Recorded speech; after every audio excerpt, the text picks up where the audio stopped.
There we go. Hi guys, welcome back to Proficiency Bonus. As you can see, we are not doing our usual hell or high water deep tonight, but instead we are joined by Victoria, the awesome DM for the evening, and we are playing a cute little Tabaxi tale. So Victoria, why don't you tell everybody what we have planned for tonight? We're pretty yeah, so we're basically just doing a little Tabaxi one-shot. It's taking place in Waterdeep, but obviously it's not going to be canon. Every player here is playing a Tabaxi of sort of their own design, and they all own a cat cafe together. There's actual cats, it's not just us. Yeah, we're owning a cat cafe with real cats. You're not putting yourselves up for adoption. It's like actually but before we actually jump into it, I'm just going to do a quick shout out to dicebar.com. If you enter the coupon code on checkout, PROBO, and you will get free expedited shipping to anywhere in the world. And I will just do the plug and Twitch for everybody to go check them out, dicebar.com. They have awesome dice and D&D merchandise, so definitely go check them out. Thank you, sponsors. There we go. All right. Well, whenever you're ready, Victoria, you can take us away. Yeah, spin us a yarn. Away. Okay. Yeah, so I guess, well, I'm going to start, before I jump in, I will explain the background so that everybody watching understands. All of our Tabaxi here have a custom background because Ink is really, really smart and did this on his one-shot, and I am straight up copying off of him. So they have the cat lover background, which gives them certain proficiencies. It gives them special items. And then the main thing is the feature, which is known as the Proficiency bonus. Oh, add your Proficiency bonus, fam! So when the players feel that a situation could be explained or like flavored through the wonderful and bizarre nature of cats, or if they just share like a personal cat story that's relatable, or even just like a good story, they can add their proficiency bonus to any attack roll, ability check, or saving throw, and they can do that 3 times. And I'm letting it stack with existing proficiency bonuses and expertise. And if it doesn't apply to one of those 3 things, then like maybe something special will happen. I don't know. They don't know. We have to see how good these cat stories are. So I drive a hard cat bargain. So yeah. And I guess with that, we will jump right in here. Oh, I'm so nervous.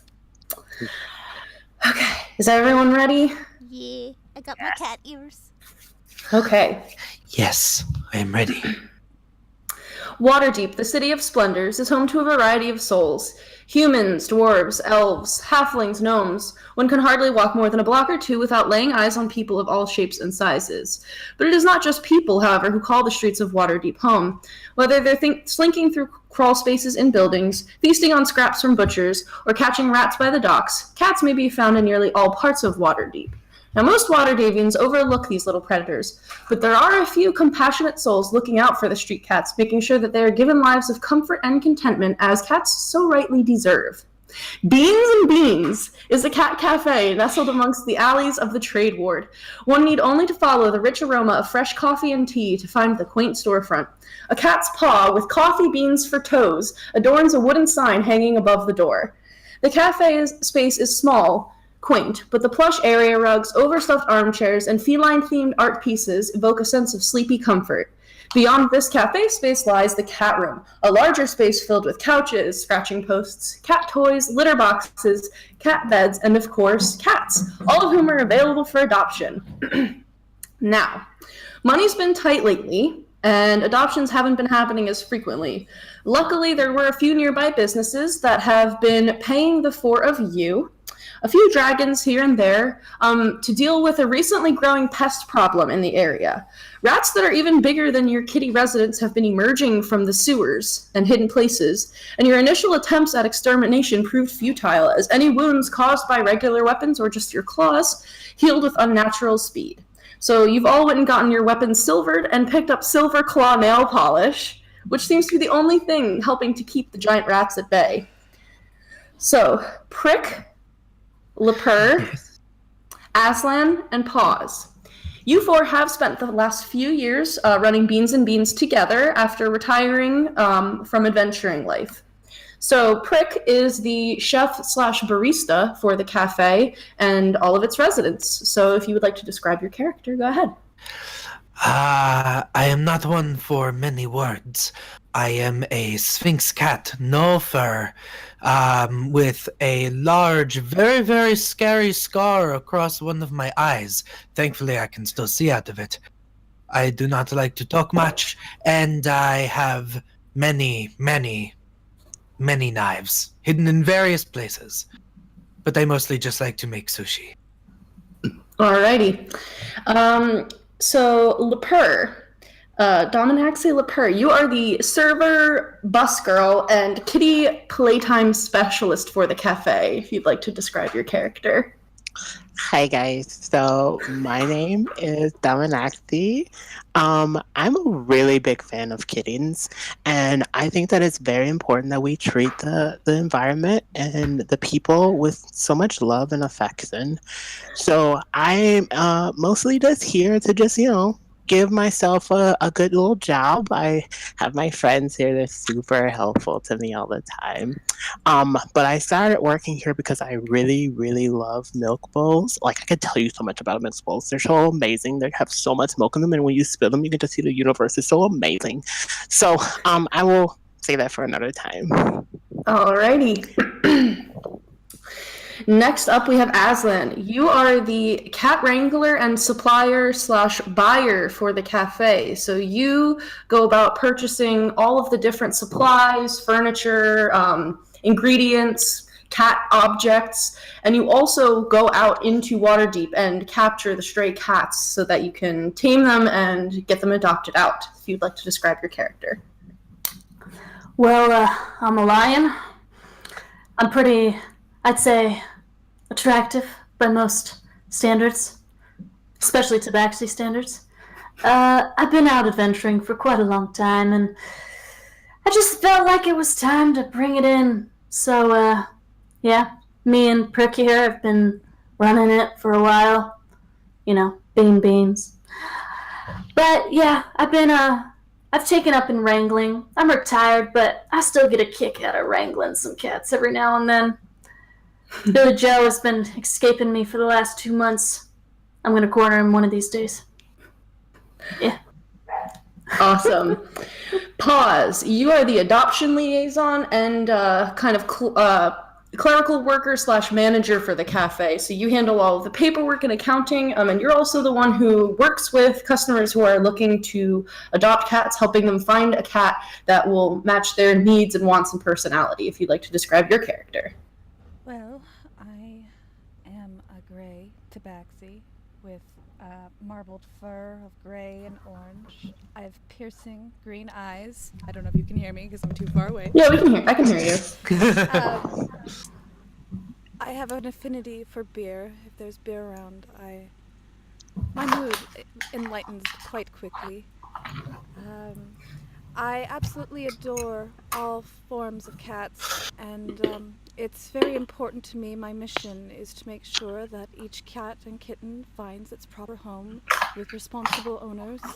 I am more inclined to adopt out to those that will keep the cats indoors where it's safer, especially with all the rats going about. That's the last thing I want, is to put them back out in danger. So I'm very strict with my adoption policies. Excellent. And so these are our 4 owners / workers of the cafe. Alrighty. So, another day at the cafe is coming to a close. The golden light of the setting sun filtering through the large front windows of the cafe. And you're all going about your end-of-day duties, finishing up with the last of your customers and visitors. Prick, you're serving a cup of tea in a to-go cup to probably what you're going to kind of cut it off. He's going to be the last customer for food and drink for the day. Aslan, you are going through your inventory, taking stock of everything to see what you're going to need to buy for the week. Pause. You're kind of filling out some paperwork, going through the adoption forms, filing them away, and Lepur, you are cleaning off the tables and stacking the chairs for the day. So yeah, I'm gonna kind of open it up, and you guys can go about your closing routine. I quickly, with my knife, just very, very swiftly cut a little bit of mint off of growing in a little pot by me, and I split it, and I put 2 little mint leaves on the customer's tea. I give him a nod, take a coin, and go about cleaning my little cooking area. Yeah, when you take out the sword, he's kind of this like hunched over, kind of like greasy looking guy, and he's just like, tea please, and you take out the sword and he's like, what? And you cut it out and he's just like, it is good for the breath, no? what are you saying? What, you think I have bad breath? No. Enjoy your tea. Thanks. He takes it, throws you the coin, and kind of just like looks at all of you for a second, and starts walking out. I will put up the close sign and wait for all the customers to filter out. Yeah, so you actually still do have 5 individuals in your adoption room right now. They were kind of a strange group when they came in. There was a human individual with fiery red hair. There was another human individual with a shock of curly blue hair on top of their head. A half-elven woman in kind of like a long, modest dress. There was a sort of elven individual with green skin and kind of like flowers in her hair, and a very tall person, you don't really know what they were, with like a kind of black coat and hat on, and they're them for filth.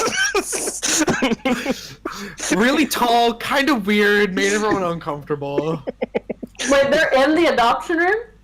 Yeah, they're your last people for adoptions. Once they're done, the store will be officially closed. So you're not letting anyone new in, but you're going to let them finish because you're, trying to get these kitties home. I want to step near them and just very quietly say, so, hi guys, we're going to be closing really soon. So if you guys don't mind, just we want to wrap things up, but take your time.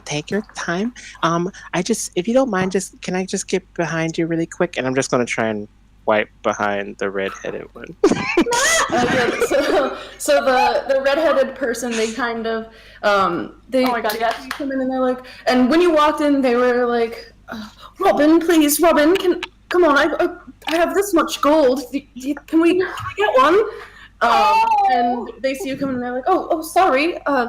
We'll be out of here soon. And the tall, very tall one is like, well, folks, you heard him. We need to be heading out of here real soon. Oh my really god. What did you say? There's really no rush. You can take all the time you need. I'm very more inclined to keep you guys and my cats happy. So, if you're interested, please don't feel the need to rush. The person with the blue hair, the curly blue hair. I hope it's blue, right? Purplish blue. Kind of reaches out to the one with the red hair and kind of puts their coin purse down and is like, "Yes, darling, thank you so much. We'll be finished up here shortly. I think we were each looking to adopt a cat here. I think we're pretty much done making our choices. Wouldn't you say so, Lilith?" Yes, I think we're essentially done here. Everybody, make your final choices. Let's fill out this paperwork and head home. We have work to do. I would like to if we have like a little like serving bell, I'd like to ring a little serving bell and try and get Lepur's attention. I'm gonna just like Ding ding ding go ding, for ding, ding. every wall that I see. Lepur. Pa! Yes, what can I do for you? Bring me the rest of the plates, please. We need to get everything cleaned. Do you want the bowls too? Yes, and the bowls and the cups. The milk bowls, right? You want the milk bowls? Yes, and the milk bowls, please. Just bring them. Okay. I need to wash them. I saw Hey. one milk bowl actually start to spin by itself. It just kept going and going and going and going. It just kept spinning.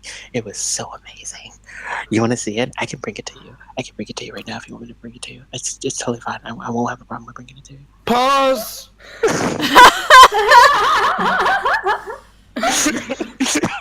Can I just have the rest of the dishes, please? Dom, go. Oh, yes.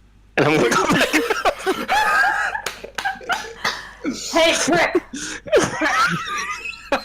That's why Yes?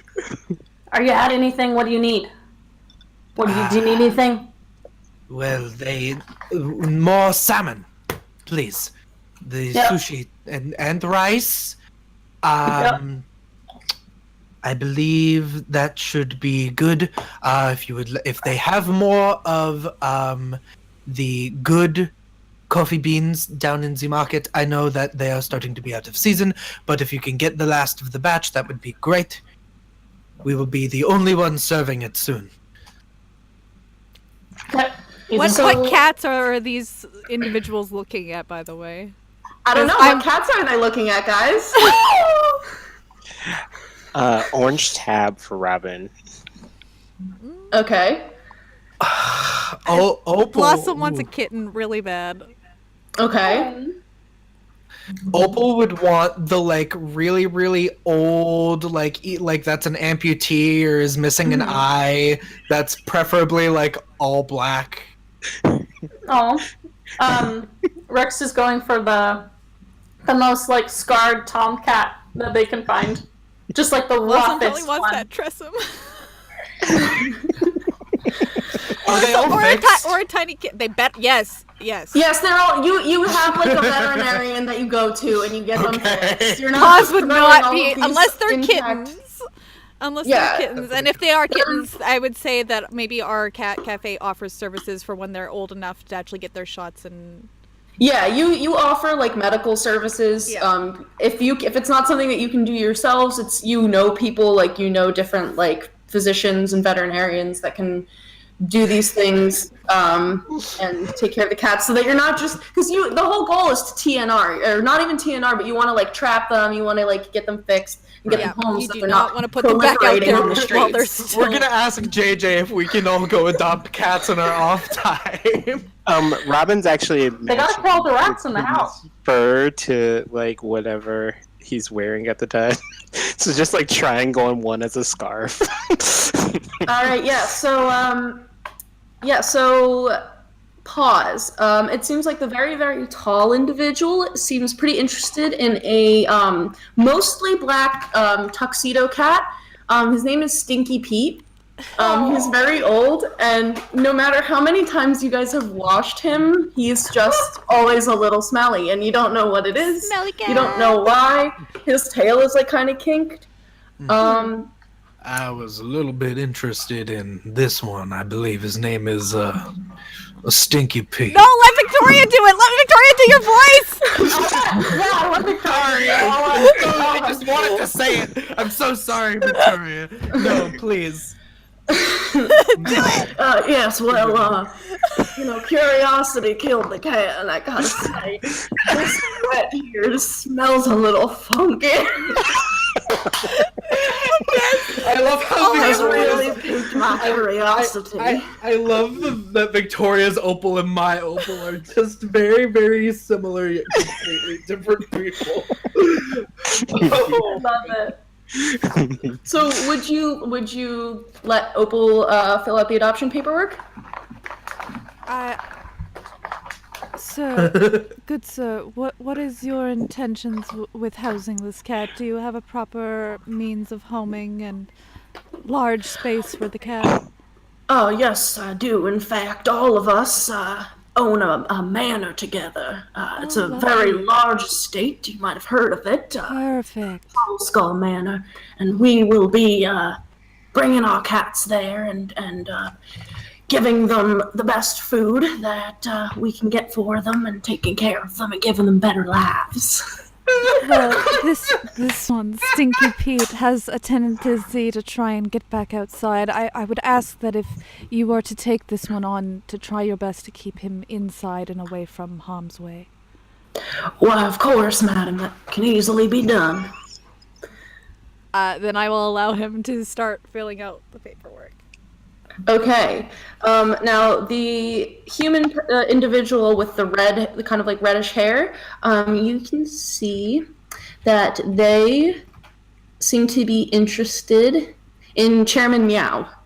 Who is pretty sleepy, but he's like covered in scars, and even though they're all fixed, he still has like the big, thick, like tomcat neck.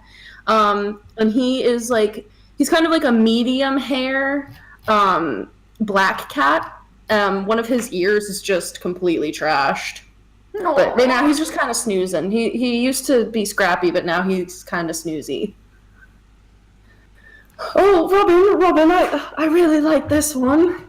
That one is a bit more sensitive. He's gone through quite a bit, as you could see, with all the scars. He does have some lingering medical conditions, and it's a bit of a rehabilitation challenge for you if you were to take on someone so scarred. Are you up to that type of challenge, monetary and emotional? Yes, I think that knowing that this cat and I are kindred spirits, I'm really looking forward to helping this cat get better. I think it's something that both of us need. Oh, And you all have the same manor? Yep. Yeah, we all live together at Troll Skull Manor. Very good. Then these cats do get along currently, so I see no problem with rehoming them together. So Robin, does that mean we're gonna have 5 cats? He's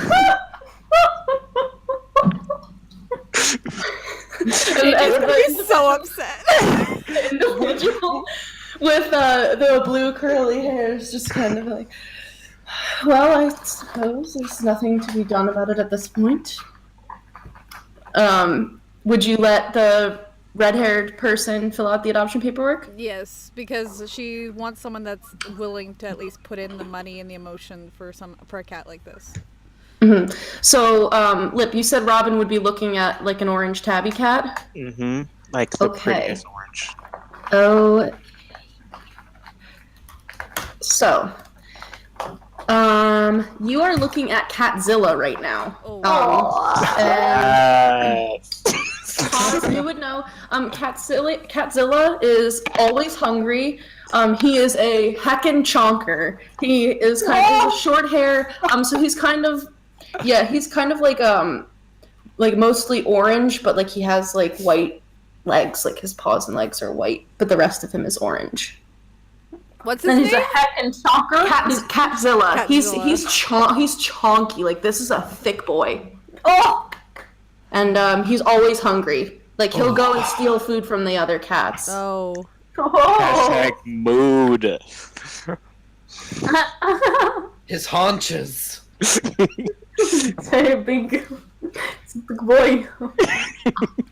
Yes, excuse me, I think I'd be interested in this one. Right here. What's this one's name? Excuse me. Oh, Catzilla, really? Yes, I think so. The shade of his fur is astounding. In fact, I think my next outfit, just for next week, I don't think I could wear it too often, might be inspired by his coat. Read him!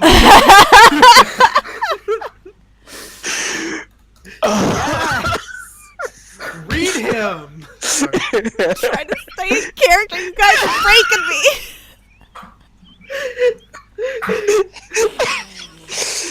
Sorry, I'm sorry. So you know that Catzilla has a bit of a self-control issues. He has a bit. He also is another cat with needs, and it's a bit of a responsibility to take on a cat such as this.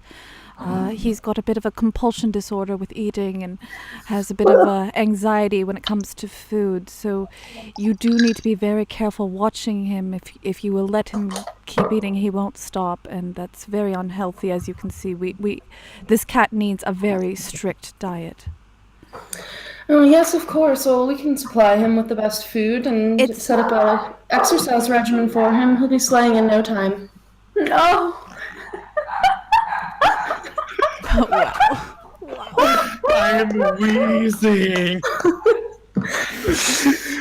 Oh my god. Oh, Robin would though, you know? He would. Chrissy does not want to give this cat to Robin. Robin's the only one that doesn't go home with the cat. I think at this point, the very tall individual, kind of seeing this interaction, kind of steps in and is like, "Rest assured, madam, I will make sure that this cat's health needs are tended to. I myself have some skill with medicine. I will make sure that all of these cats are taken care of properly, kept inside, and given the best life that they can be given." With that, you see Paws, who looked very apprehensive with Robin's demeanor about how to own a cat. She's like, I don't know if this guy's taking it seriously, but she sees Opal and she's like, of course, if I feel much better knowing that the group of you will be sharing this burden. And the blue-haired individual just kind of ignores that whole interaction. I hesitantly give it to Robin, looking at Opal like, Snatched. And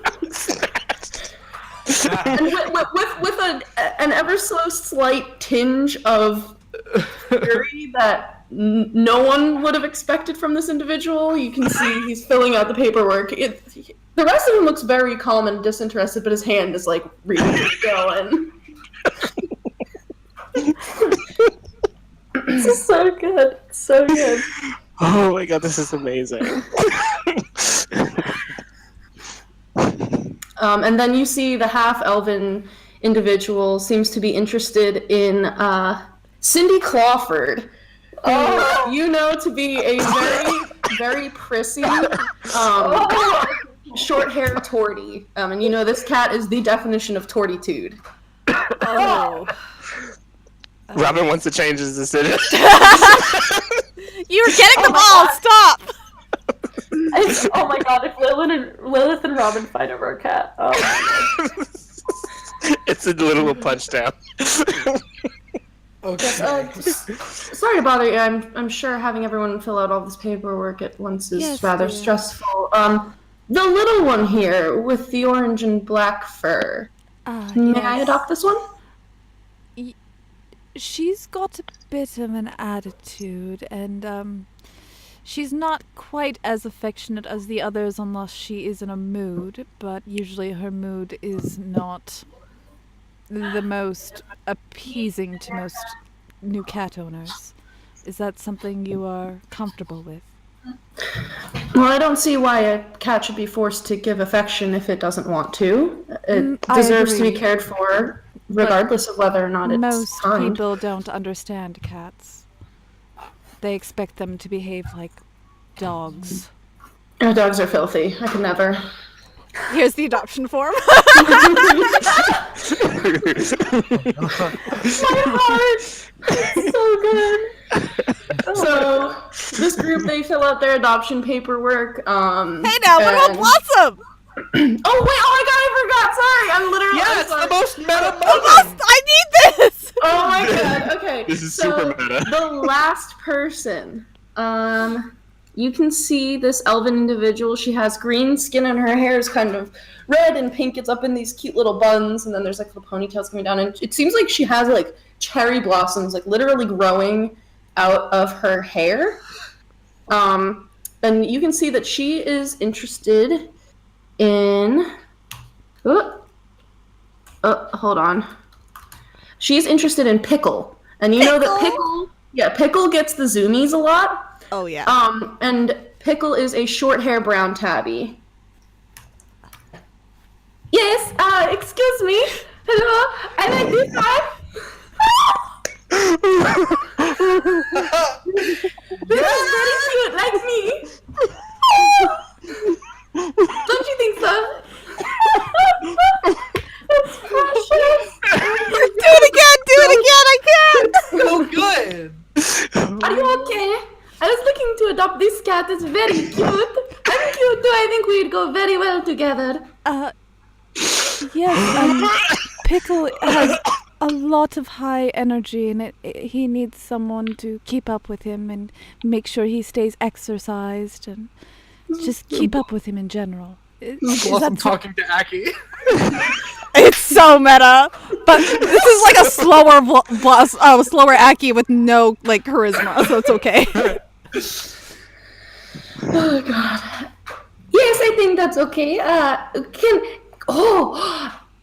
Aki just had a great idea. Can we take the cat on a leash and we run around outside on a leash? That is a wonderful idea, actually, and I would prefer if any of you do feel the need to let your cats outside, please do put them on a harness or maybe even have an outdoor enclosure, as I hear you do have enough money for a manor. I would hope that you would have maybe an enclosure for them. Yes, we could build something in the backyard for all of the kitties. It would be so cute. They all run around in the grass.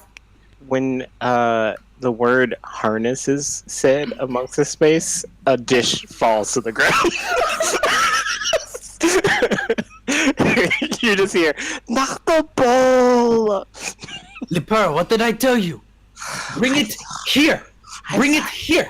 I got so distracted. It's just so spinny. I tried to. How do you have such slippery fingers? It's just so. Those two hands. Look at it spin. It spins so well. Oh my god.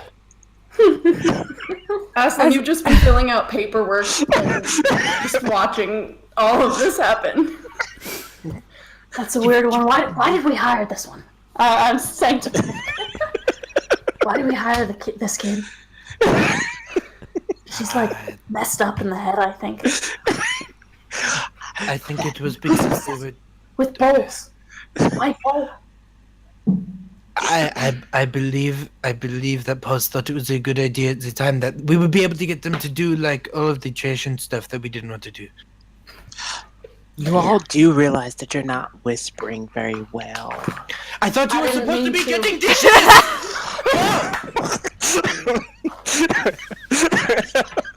I want to go One home! second, I want to dear. sleep! Stop! Yes, okay. Listen to Prick! Always listening to the prick. Want to collect my dishes? All of you are very cute. Just like me. Yes, very cute, dear. As long as you understand the responsibility of owning a cat like this. Yes, I will exercise the cat every day. And Blaze and Aki will help too. Wonderful. I will hand her I'll enter the adoption form. I'm not seeing two other people here, so I'm like, Aslan's gonna go over to the elven flower girl, and it's just gonna be like, very cute, and he's gonna like wink at. I am here for this. Her cheeks turn like a darker shade of green. Oh, You all just hear a really loud like thump as I take one of my knives and just put it right into like the table. If you really want to pet somebody, and you see Robin. sometime. Robin kind of sees you. Okay, all right. Roll for initiative. Blossom would be all over that. God damn it. Yeah. Okay. So first, as Prick stabs the table, Robin looks over and kind of turns to Lilith and is like, the blue-haired individual turns to the half-elven woman and says, "That is mahogany."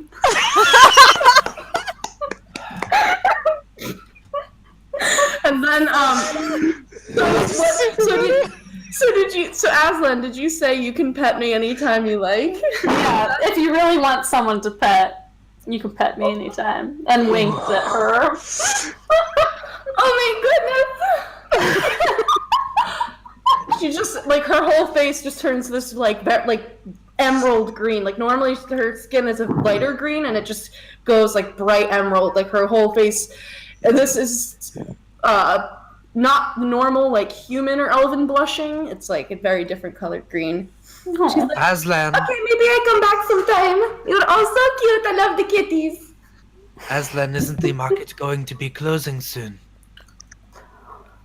Yeah, but you know, there's always some time, extra little time for chit chats here and there. You know how it is. I'm gonna give a little wave goodbye to the cute flower girl. Goodbye.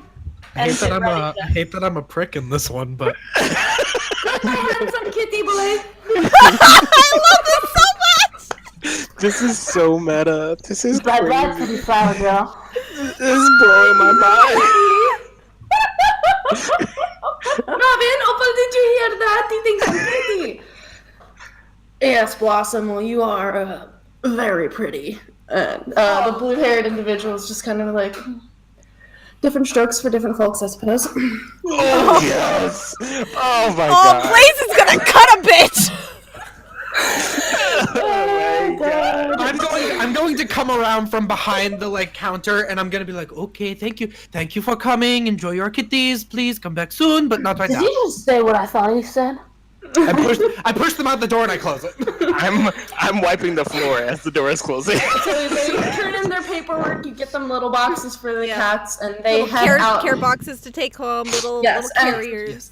Opal, or Stinky Pete, Pickle, Catzilla, Cindy Clawford, and Chairman Meow have all found forever homes. Oh, Forever. Thank you. Have a good day. Forever. Goodbye. Thank you guys so much. Close it. I like flip like 3 locks on it. I was looking out the window and the door, like at the blue-haired man, just like. So, Aslan Ride. and Prick, roll perception checks as you're kind of like looking out the window. Oh, first roll of night. Whoop, whoop, whoop. How am I? Oh. I'm okay. Pretty good. All right. 21. 16. Okay. I'm less All like right. paying attention to more just like. So as you're looking out, you can see it's getting a little bit darker outside, but the sun hasn't set completely. It's kind of that, it's kind of between like nighttime and like dusk. Like there's still a little bit of light. As you're locking the door, you see outside, across the street, across the alley, a giant rat just looking at you. That motherfucking rats again. And I'm gonna like start unlocking the door because I want to go deal with the pest. Is it just like sitting outside the, like on the? Yeah, it's just kind of sitting across the street. Aslan, we are going to try new traps. We do not need to do this again. We don't need to go out and stab it. I like stabbing, and I don't want to stab him. I just want to punch it in the face. don't You have know? Honestly- to stab it or punch it. You could just wrap it into some nice bondage and just keep I go pull out a knife and I'm gonna be like, I need to stab something, so let's go. What? This girl's really We weird. still- Why did we hire her? Pause. What was that pause? Nothing. I'm just watching the three of them. Alright, I so want you those floors clean. Fine. Thank I'm gonna start sweeping very, very leisurely. And I'm gonna stare at all the dishes in the kitchen while I do it. So you're staring at the dishes. Pause. You need to go into the office to file away and alphabetize all of your paperwork, which it's kind of like you have to go like behind the counter, and then there's basically just like a little 10-foot room that's kind of situated between the cat room and the cafe area behind the counter. If it's like a room that goes long straight back, and that's just like you have like a little office in there. So especially after sending out 3 or 5 cats, so she has a lot of paperwork Yeah. to follow up on, and And that's make where sure like the that little their staircases. information's all correct, so I can contact them for checkups, Oh. like rehoming checkups. Yeah, so you have like the little staircase in the back, and then Prick and Aslan. I'm just gonna open the door and see what and it's gonna be like a. I just want to see what the rat does. I knew. I'm like sharp. I'm like doing that. I have that like tool that like you sharpen a knife on. I'm like cracking my knuckles, like.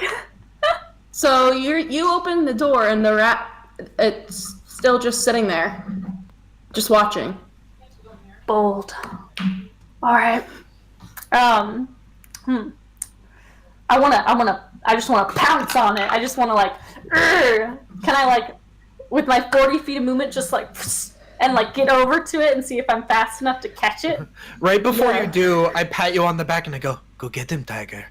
I'm a lion.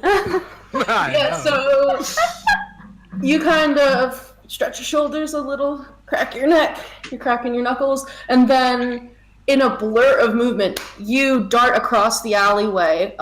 It's almost impossible to see you, and you fling your hands behind you in an Naruto run across the street.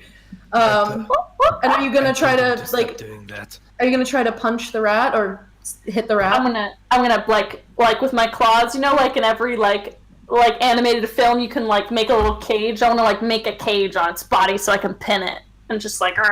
All right, Don't wanna kill roll. We're gonna do a grapple check. So Okay. athletics.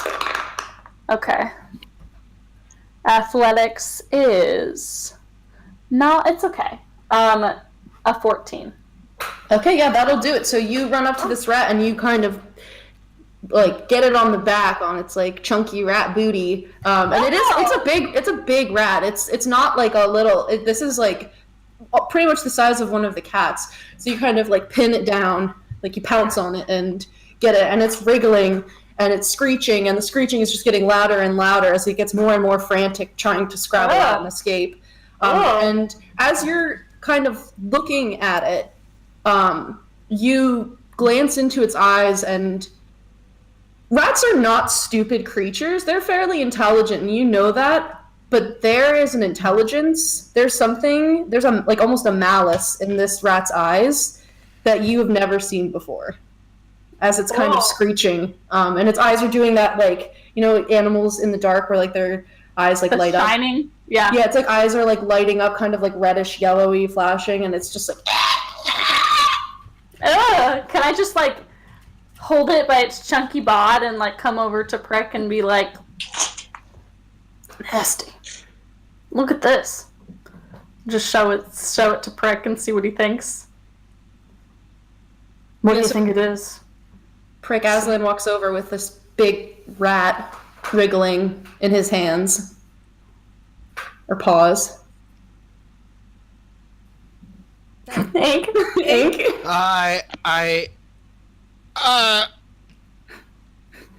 What's happening? So Aslan went over and grabbed the rat and kind of it's like holding it and brings it over and shows it to you. And it's like, Yeah. what is this? Uh, Look at its eyes. It's got some sort of freaky thing in its brain. It's like Yeah, Swada. They are all freaky. Why have you brought it over here? I thought you were going to deal with it. Its eyes look so real. It looks like a little human. Yes, okay, yes, it looks very real. Do not put it close to my face. Alright, so as you're showing Prick this rat, and Dom, you are in the back kind of sweeping absentmindedly while really looking at those milk bowls, and Pause, you're in the office filling out paperwork. All of a sudden, all of you are shrouded in complete darkness. And you very suddenly hear a jumble of all kinds of footsteps. Dom, you are just like shoved to the side. You feel hands on you, just shoving you. You fall up against the counter. All of you can't see anything. And you can hear... Well, I was standing in the doorway. Did I get pushed out of the Yeah, you get pushed over too. Hey! And Pause, you hear, because you have a little trap door into the basement in the office, and then the staircase goes up. The moment after the darkness showed up, you heard like scrabbling, and you heard the trap door slam open. That is not good. So you can't see anything. And you would know that you guys can usually see in darkness. You can't see anything. Okay. Can I just I'm gonna like squeeze the rat until it just like, and then I'm gonna like punch in a random direction. Oh yeah, I was gonna say I was gonna walk forward. I was gonna say no. If I was pushed out of the way, I'm just swiping with my knife out. Can I do an Arcana check or something to know if this is like a magical darkness? Yeah. So first, roll that. Let me know what the number is. Ink, roll an attack with disadvantage because you can't see shit. And 16. Okay. Ugh, the second one was a 14. The first one was a 3, so 9. Okay. So, are you using your kitchen knives? Yeah, which are basically just daggers. Yeah. So you swipe out and. You don't really feel it. You know what it feels like for a knife to hitch on flesh, and you don't feel anything. You feel things scrabbling around by your feet, and your knife kind of just catches the door frame. So Aslan, it's easy enough. You are very strong. You literally liquefy this rat in your hands, or at least you think you are, because you can't really see it, but you feel it happening. And then Pause. Like a gusher. Yeah, it is like a gusher. And it kind of screams. It's like, Pause. You are pretty familiar with different kind of illusions and trickery. You would know that if you can't see in this darkness, it is most likely magical darkness. I will dispel magic. Okay. So I'm gonna need you to roll. Oh, okay. So if the spell. So the dispel magic is 2nd level. So if the spell cast is 3rd level. Okay, actually, so then that dispels the darkness around you completely. Okay, so you dispel the darkness. Really quick, Dom, what were you doing when all of this happened? I was trying to fish my way through the darkness. I'm just reaching through to see if I can grab something I'm familiar with. If I grab something that I do not recognize, I want to break it. Okay. What a life philosophy. Okay, so roll a d20 and tell me if it's above or below 10. It's a 12. Okay, you grab on to you grab onto the leg of a chair. I'm breaking that shit. You know what that is? Roll a strength check. Oh, that's good, because I don't have...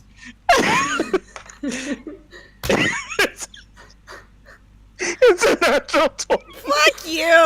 Stop destroying our shit! Wait, can I hold that natural 20 for something like... No? Oh my god, why? Did I hear that? I mean, you would so you hear all kinds of like scrabbling. I don't know how to like scrabbling noises, and you hear like more of those horrible like screeching squeaks like the rat was making, and then you kind of hear a very meaty squish, and you hear the snap of wood. And then all of a sudden, the darkness in the office is cleared. And so you pause, you turn around, and you kind of see, looking around behind you, the trap door is completely open, and little regular-sized rats are just pouring out of it. Can I shut the trap door? Yeah, roll a strength check. Oh, God. Okay,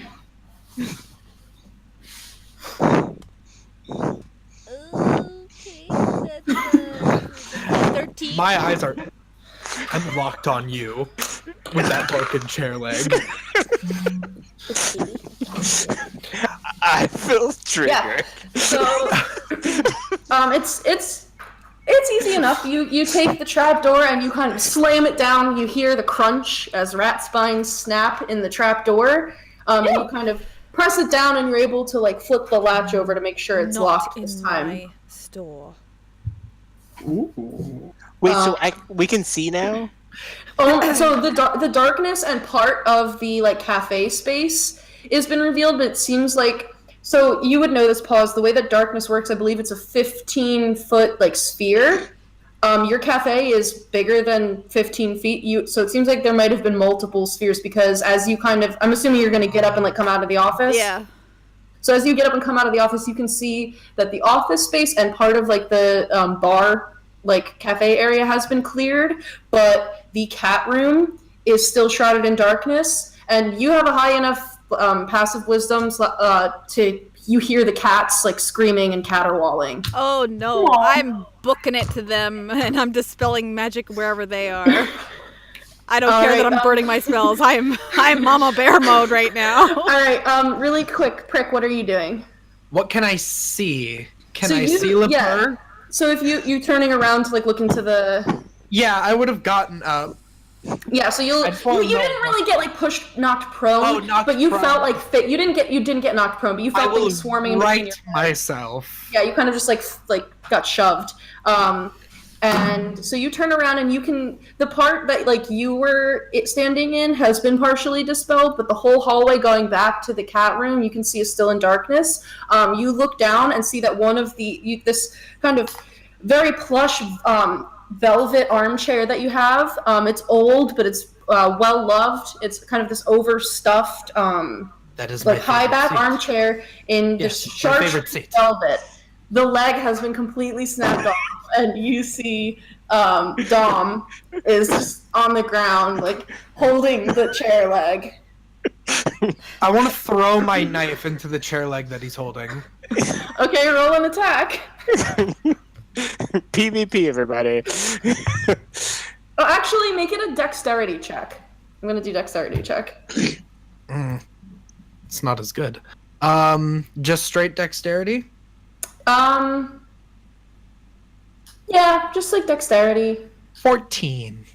Okay, what's your armor class, Dom? Not higher than that. Okay, so your kitchen knife kind of like grazes along the little like leg of the chair, and it nicks the wood, but it didn't stick into it, and the knife kind of flies right by Dom's head, and she kind of just while she's laying there. I already have another one. Is there rats scuttering about me, or do I feel something? The last of the rats are kind of pouring out of the office area, and Paws is right behind them, and they're kind of like they're flowing in all directions. Aslan, what are you doing? I do not know what you did, but you did this. So the only part that's in darkness that you can see is the cat room. Well, so the whole cat room, like, and the whole, basically, like, what you can see is like the hallway leading back to the cat room is dark. Okay. But the rest of the shop's fine? For the most part, yeah. There's like still a tiny, tiny bit of the bar that's like shrouded by one of the darkness spheres, but it's like it's mostly the hallway leading back to the cat room. And you say, pause running out of the office. You see Dom lying on the ground with a chair leg, almost got hit by a knife. That went through. I moved on purpose. I'm just looking at what the fuck. That's my favorite chair. My favorite chair. It's a chair. Oh my god! And I'm gonna run to the. Are they like streaming in the front door? Yeah, there are just rats like pouring in from the street. They're pouring out of the office, and they're flowing in and out of. It's like just complete like just swarms of them flowing everywhere, all over. Your floor is completely covered in rats. I am having a bad dream. All of the worst things are happening to me right now. I'm gonna just be like, fuck. I'm gonna close the door and I'm gonna run back into the. I don't know. I'm gonna run to the darkness area and be like, pause. Do you need help? I'm just gonna see what's going on. Pause and they're going for our cats. Hurry! Yeah, so you both start running back towards the cat room, and then as you enter the hallway, it's totally dark. I'm going to pinch myself. Okay, roll a strength check. I want to stab everything. Do I wake up? No, you don't wake up. It hurts. Okay, then I'm following after Aslan, glaring at you, and I'm taking that knife back wherever it fell. Yeah, that's easy enough to pick up your knife. I'm stabbing everything that comes past me. All of the rats? All of them. Okay, yeah, I mean, like, they're literally just like little rats. You do miss a few. I'm not gonna make you roll for like stabbing 12 rats. As you were. As I pass, I'm like, you're cleaning this up. I'm continuing. I'm continuing after Aslan. Yeah, so Sorry. Dom, you're on the floor stabbing random rats. It doesn't really seem like it's not really you can see that you're killing rats, but there's still just dozens and dozens of them swarming all over your floor. And then the other three of you run back towards where you think the cat room is, and you kind of have to be like feeling along the walls. You know your store well, but when you can't see, which is very uncommon for Tabaxi to just be in total darkness, like it's a little disorienting. So I want all of you three running back to the cat room to roll dexterity saving throws. 14. I believe that because we are cats 22. who always fall on their feet, using my You're invoking your proficiency bonus? I'm invoking my proficiency bonus. Okay. Saying that I'm proficient in dexterity saving throws. Yeah, so you can add, if you didn't already have the proficiency, you can add +3 to your roll. Yep. All right. Well, even if you did have proficiency, you just add 3 to whatever you roll. 23 now. All right, yeah. 17. Okay, yeah, so all of you, you feel these wriggling bodies of different sizes beneath your feet, and they kind of are running in and out of your legs, but you manage to kind of catch yourself as you're about to trip on some of the bigger ones, and you make your way. Can I punt one while I'm running? Yeah, sure. You punt. You hear a little, and you hear something kind of thud against the wall. So they're just running around, and we hear the cats like calling and meowing and screaming. Yeah, well, and so as you're getting back to the door into the cat room, you hear the cat's like yowling has gotten more and more muffled, and you hear the shattering of glass. Can we tell the direction it's coming in? It's coming from the cat room. Have I dispelled the magic yet? To get... Well, how many slots do you have for Dispel Magic? I have 2, and I wanted to dispel 1 in the office and then 1 when I got to the cat room. Okay, yeah, so you kind of, you get to the door of the cat room, and you kind of invoke your Dispel Magic, calling on the power of the Cat Lord to help you aid these cats. Cat Lord, aid me, save these creatures. Can I use feline agility to double my speed to get there faster? I mean, you're already like... We're just dashing already. Yeah, you were already kind of like running. Okay. So you get there, and as you kind of dispel the magic, you can see first that the cat room is in utter disarray. Cat trees and everything have been knocked over. There's litter and stuff kind of everywhere. All of the furniture has scratch marks in it that kind of looks like someone was trying to pull a cat off of furniture and it's trying to claw in. And the main thing, you also see that the big kind of like, you have like a big window that faces out onto the other alley, so people can kind of see the cats and they can get sunlight. You see that it has been completely shattered. And as you're looking around, you see kind of like in the darkness beyond the window, a few pairs of actually several pairs of like the glowing reddish eyes. And some of them are down low to the ground, like how like a rat or a bigger rat would be, but some of them are the same height as you. And they look at you and you hear this kind of and then they start running away. So all the And cats all are of your gone? cats are gone. You don't see any of I the would like cats. to rage. So you don't really like you do actually So what do you guys, I'm gonna leave it up to you guys. What do you want to do? I want to throw a knife. I just want to throw a knife. I am running and I am aiming my crossbow at the fucking eyes. Running and throwing a knife. Running and throwing a knife. Okay. I just want to go like. Actually, how far away are they? From you, they're probably, when you got into the cat room, they were out on the other alley, so they were probably 30 feet away, and then they started running. Okay. So they're like 60. Then I'm going to cast one person. Jeez, Louise. Okay. So, Pause is mad. For hold person, is that a wisdom saving throw? Yes, I'm pretty sure. Are they people?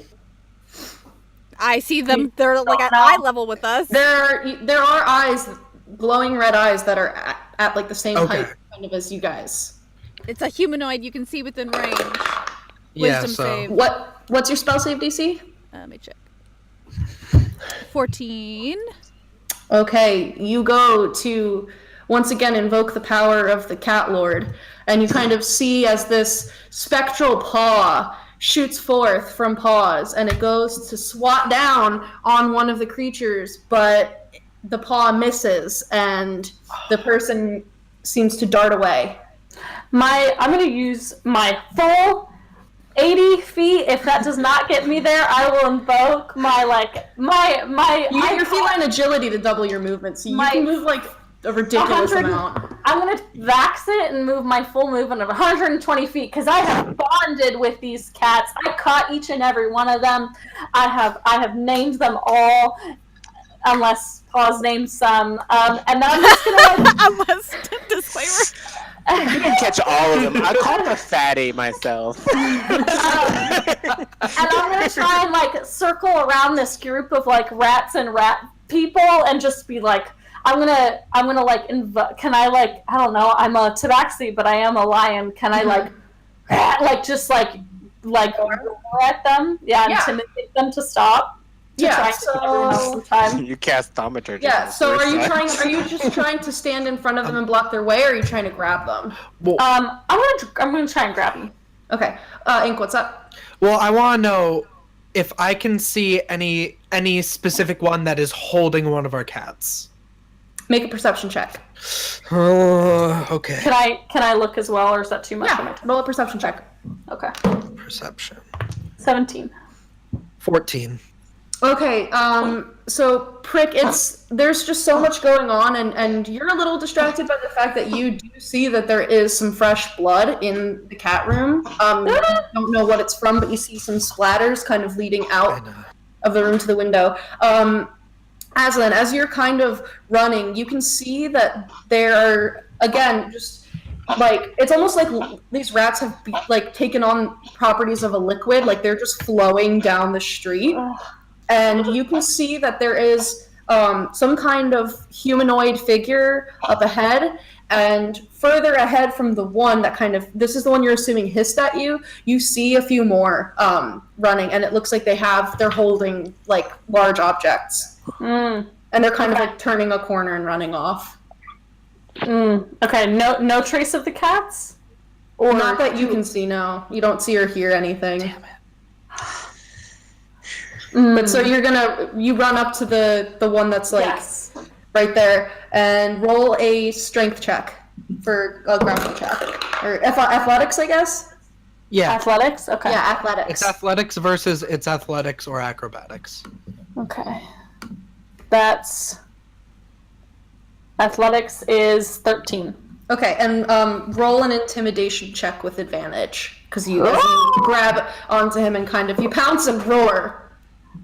Oh, okay. Intimidation's much better. 17 for intimidation. Okay, yeah. So you literally you pounce on this creature and you are kind of roaring into its face as it cracks down on the ground with you on top of it. And as you're looking at it, you can see that it's it has the body of a humanoid, but kind of like how you're an anthropomorphic cat man. This is an anthropomorphic rat man, and you can see he's got this thin, kind of greasy gray hair all over his body that's kind of slicked back, with little reddish pink ears sticking up, a long snout with a red nose at the end, and these kind of crooked, warped whiskers, and he's got these big yellow teeth coming out of the front. He's kind of wearing rags that are kind of stained and dirty, and he kind of as people are in his face. Can I be making my way up Yes. to them? Really quick, Dom, Dash what are you doing? The darkness has all been dispelled, and you kind of hear everyone run into the cat room. I'm booking it over there. I'm using all of my movement, which is... Oh, yeah, you get 60 feet. Yeah, and you can 60 also feet. do I think you get a dash bonus action. Or action. Yeah, which would make it 90. 90 feet to get in, and then as soon as I get in, I'm just I don't even know what the fuck is happening. I'm just going to pull out my green flame blade. Well, so are you pulling it out, the green flame with the blade or with the whip? Because you can do both. I'm doing it with a whip. Yeah, I thought you would like that with the whip. That's why I did that. Yeah, so you come in, and you see the same thing. The cat room is completely destroyed. There's scratch marks and drips of blood all over the place. The glass has been completely shattered. And you kind of catch Aslan and Prick and Pause. Are you also running after? Oh yeah, Mama Bear mode. Oh yeah. They're kind of jumped out the window, which it's almost floor to ceiling window, so it's not hard. They're kind of running out, and you kind of stop in this akimbo almost pose, and you. I'm gonna push my glasses. None of us are looking at you because we're all running away. Literally, no one is in this room anymore. But you kind of summon this. Is it green or because it can look however you want? It's definitely green. It's yes, this kind of green flame flows down the whip, and you crack it, and you see green sparks just kind of fly everywhere, and you're just standing there. I don't see the creature. You should really say a catchphrase. I'm not gonna do it now because there's nobody looking at me. I'm saying this alone. Do I see at least a creature? You don't see any creatures other than your compatriots, kind of jumping out the window onto the back alley and running away. I'm going to jump out the window and I'm going to say, bitch, if you don't. And I'm just going to let the whip land down on anything that I land on. And you hit a Waterdeep guard and you're under arrest. Yeah, I mean, there are still a couple rats kind of just chaotically scurrying through the street. So you hit one, its body snaps in half and cauterizes as it cracks through, and there's just kind of this rat kebab cut in half lying on the street now. Do I see where they're going at all? Yeah, you can see them running down the street, and as you kind of come out, you see Aslan has just pounced on top of somebody. Chasing afterwards. All right, yeah. So all of you kind of, because you're pretty fast, you come upon Aslan, who's kind of pinned this being in this rat person who's kind of trying to wriggle free out from the claws and trying to push you away, but it seems like they kind of have these long elongated spindly arms, and their hands, they look like the kind of hands or claws that a rat would have. They're sort of like this wrinkled pinkish skin that end in these horrible yellowy black claws. And it's kind of screeching. It's like, get off! Have I reached Aslan yet? Yeah, all of you are there now. I am going to hold one of my kitchen knives right under its chin, its little whiskery chin. You are going to listen to me and answer my question. I'm only going to ask once, you damn dirty rat. Roll an Where have intimidation you check. taken our... Where are my babies? Where's our babies? Just gonna use a flame to like crack the whip. Oh wow, I actually have mine. Wait, can I use? Wait, I have minus one. You can have advantage. I'll thaumaturgy my voice and give you advantage. Okay. Yeah, you can have advantage because pause is helping, and also Aslan scared the crap out of this thing, so the DC is lower. 14. I'm not that scary. No, that does it. You kind of, as you brandish the kitchen knife at him. I only have a screwdriver. I'm really sorry. That's I want to gesture with something. He looks down at it and he's kind of, all right, don't kill me. I'll tell you whatever you want. Just don't kill me. So where are they? No? I start cutting his, I start like shaving him. The sewers. They're in the sewers. Of course. The Rat King wanted them. No. It's the Rat King.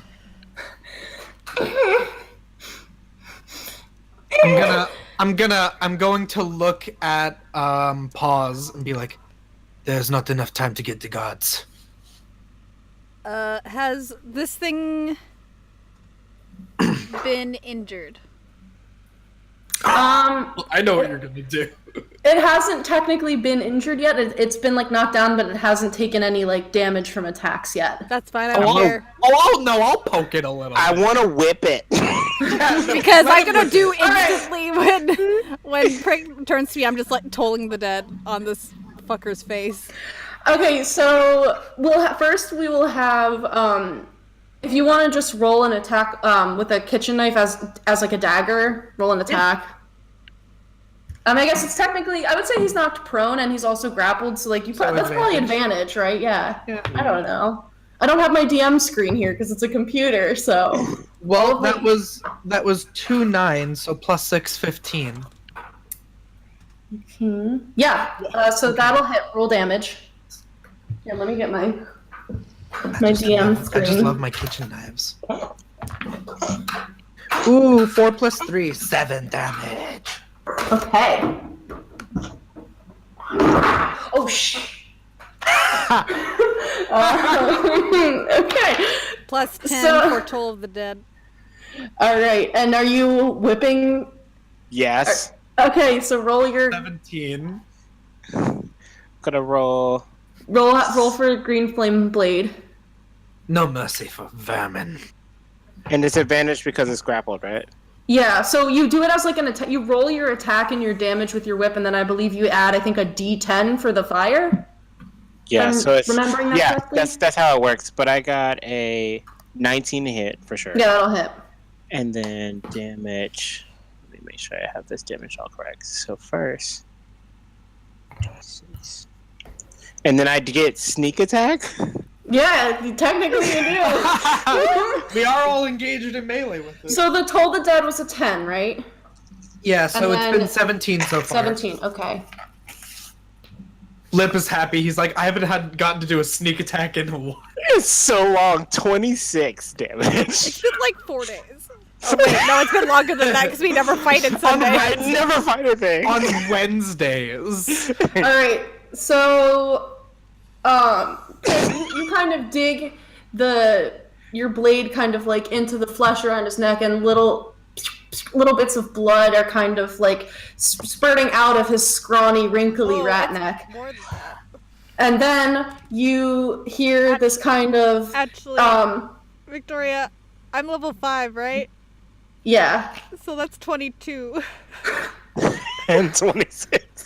This thing is Okay. murder. Alright. So then this No questioning. So then the rat after the stab is kind of and then you kind of invoke the power of the cat lord again, and you hear this meow, and this kind of like these. You see all of these sort of like black like cats, like shadow cats, kind of like pounce on him, and he's kind of screaming. And you see like they're scratching away, and where the shadow cats are like scratching at his flesh, it's just rotting.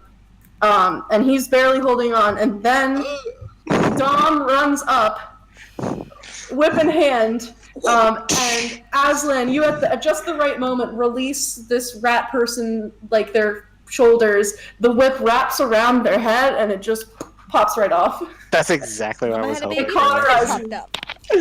cauterizes like everything. There's just kind of like gore, like spewed all over the street of this like rat person body, and that you annihilated. Pop goes the weasel. Rat. Whatever.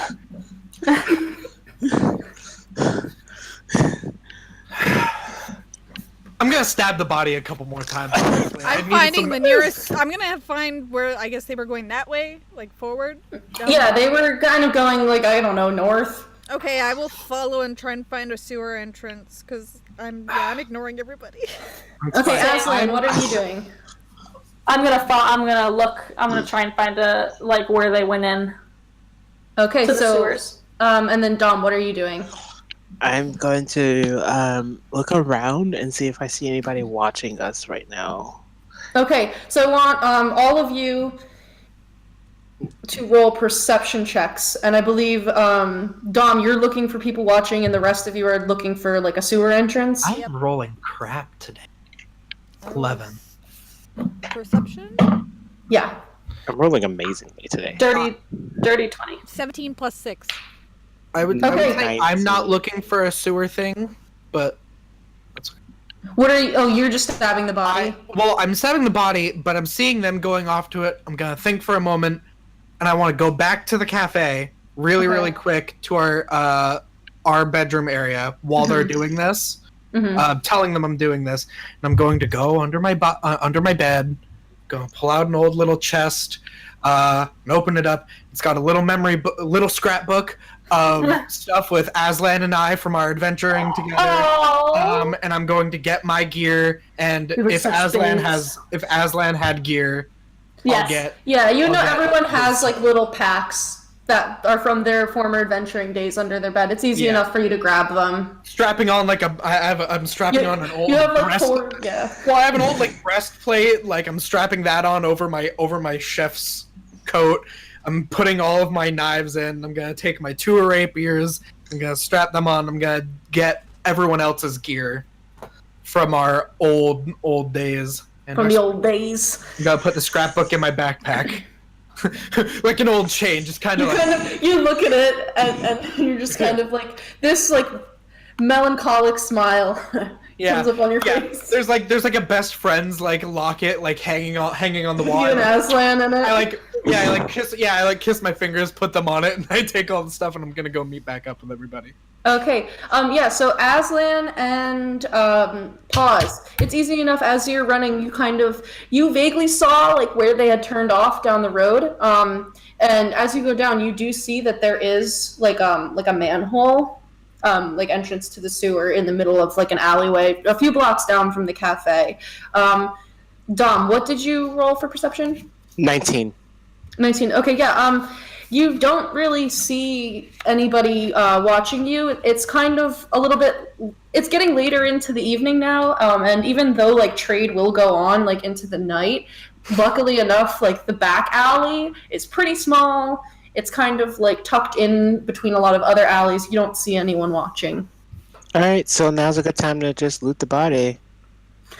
Okay, roll an investigation check.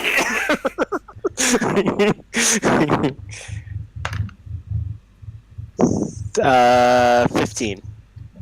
All right. So you find a pair of greasy, smelly clothes on the rat that you can take off if you want. You find that it has kind of a rusty, like, short sword strapped at its belt, and it also has a hand crossbow on the other side of its little holster. And that's it. I'll take the hand crossbow. Don't Okay, strip the so you rat, can please. add that to your inventory. So a few minutes go by. You've found the sewer grate, and Prick comes running back down, kind of tosses everybody their gear. Yeah, so, I'm just throwing bags on the ground. It's like, we don't have time. We need to go in now. Yep. So you got, all like, a suit up really breastplate. quick in whatever armor you would be wearing as appropriate for your class. You have all of Montage. your weapons and everything. None. And are you going to descend into the sewers? Yes. All right. And with that, as the Tabaxi begin their descent into the sewers of Waterdeep, we will take our break as it is 9:35. Job, Oh, Victoria! it's so about this meta Oh my game god, is this is so amazing. good. And you know what? I don't have to work until 5 p.m. tomorrow, so I can just Oh. stay up late and I don't have to worry about I mean, getting this is- early. I mean, talk about like that was like really good. Like get into the action, like instant motivation. That's good. Yeah. It's John Wick with cats. It is John Wick with cats. So Fuck. the whole like I'm like strapping on armor. It's like you took our cats. We you're don't gonna care die. about the laws of this city. We're gonna kill you. Dogs, they're like, I'm a Tabaxi. I will claw any bitch. I will cut you, bitch. Alright, Alrighty. we will be back in about 5 to 7 minutes. Stick around. Remember to check out dicebar.com and enter the coupon code PROBO, PROBO, for free expedited shipping to anywhere in the world. Thanks for sticking in and staying and chat with us, and we will be back in very shortly to finish this adventure. See you soon, guys!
but I want to make like a We are Nightwing, back.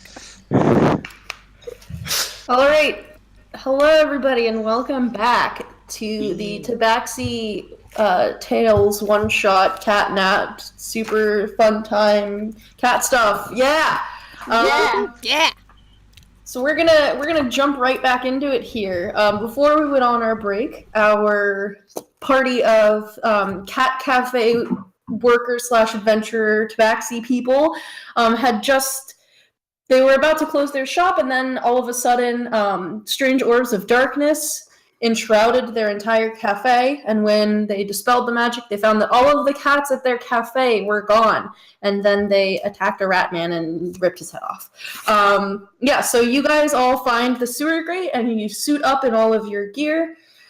And you descend into the sewers. So it's easy enough. All of you, like most of you, are pretty strong. You're able to lift up the sewer grate and climb back down. Are you covering the manhole again when you go down, or are you leaving it open? I would definitely keep it closed. I would say leave it a Leave it smidge open. Maybe a smidge, but definitely not completely open.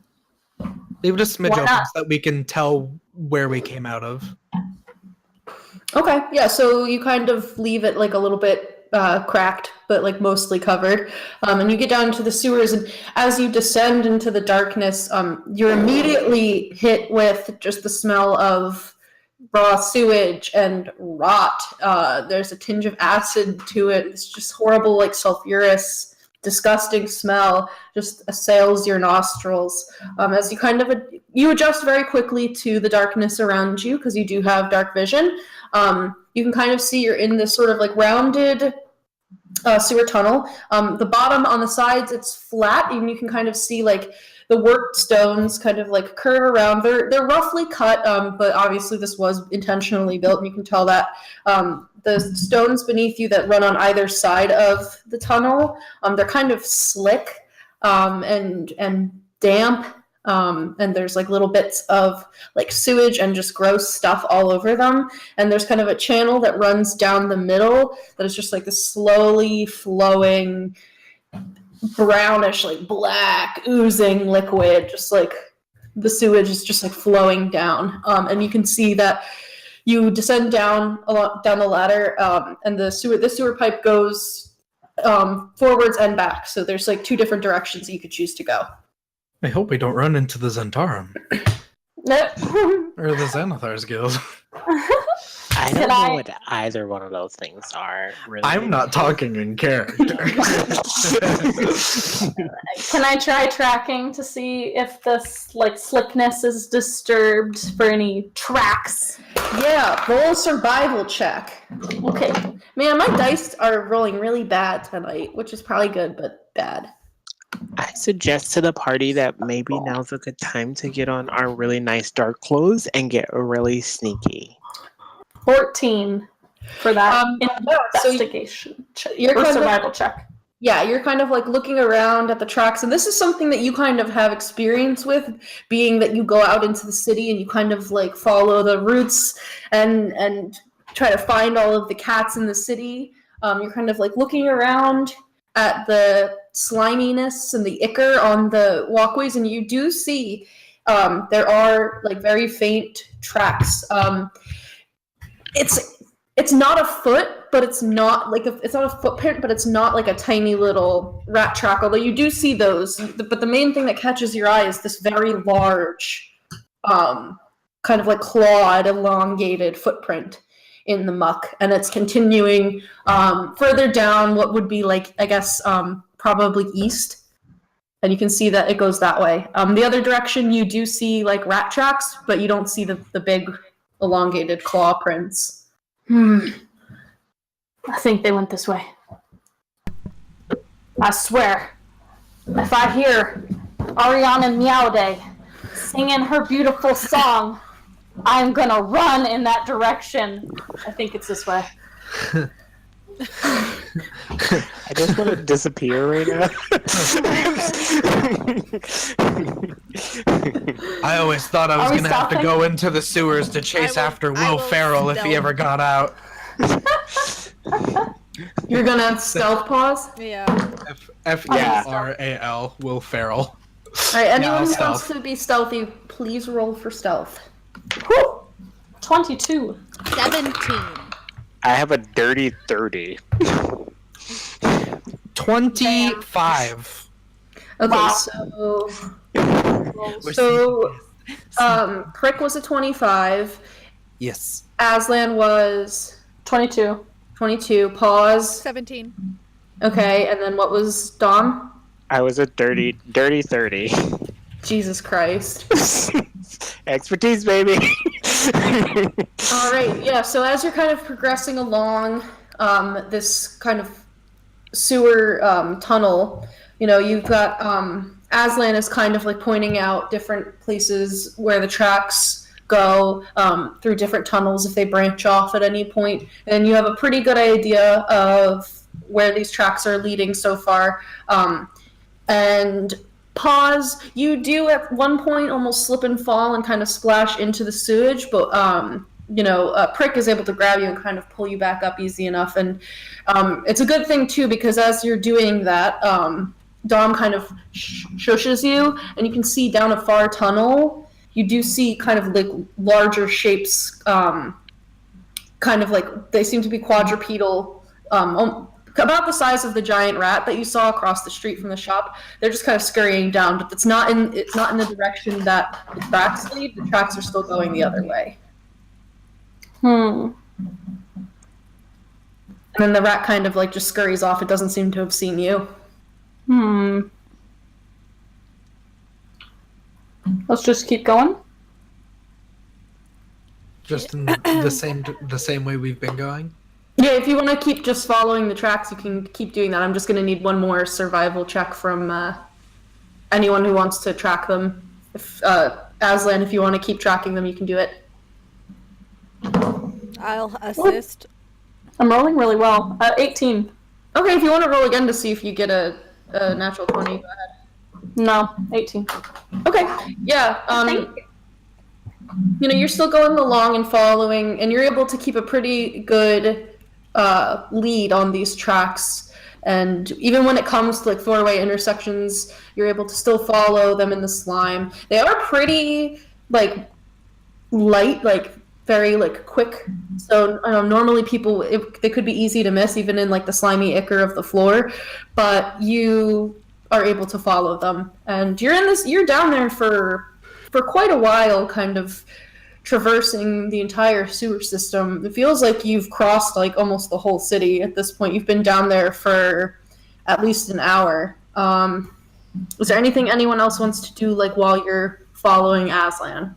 If we ever take turns, I'm marking the walls with my knife so that we can find our way back faster. Okay. I'm also checking to see if there's any traps around. Okay, roll a perception check. Pause, are you doing anything in particular? You're kind of helping Aslan, like, Yeah, with the tracking. mostly tracking, because I think she's hyper-focused on finding the kitties. 21. Okay. So, you're marking every so often so you can find your way back, which is good because this is a completely, like, labyrinthine space. If it weren't for those marks, you would have no idea how to get out, aside from the occasional, and they're not super frequent there, but there are other like manholes up in the ceiling above. As you're walking and following the tracks, Dom, you're the only one who sees it. As you're kind of walking, there's an area up ahead. It kind of opens up almost into sort of like a cistern. It's like a slightly like rounded room. And you can see that a lot of like the stonework on the pathways has kind of just like crumbled and eroded over time. And there's sort of, you notice that there is this like bright green ichorous substance kind of like smattered on the walls and on the ground.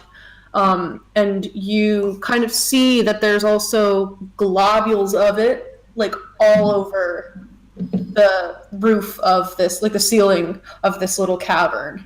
It's like bright green, and it's kind of just slowly. Wait, it goes like. Nice. I can't do it because I'm smiling, but it's dripping. That's pretty good. Dropping down. Who's leading the the sound pack? effects. Well, Aslan was the one doing the tracking, so And Aslan was probably I would at be the front. second.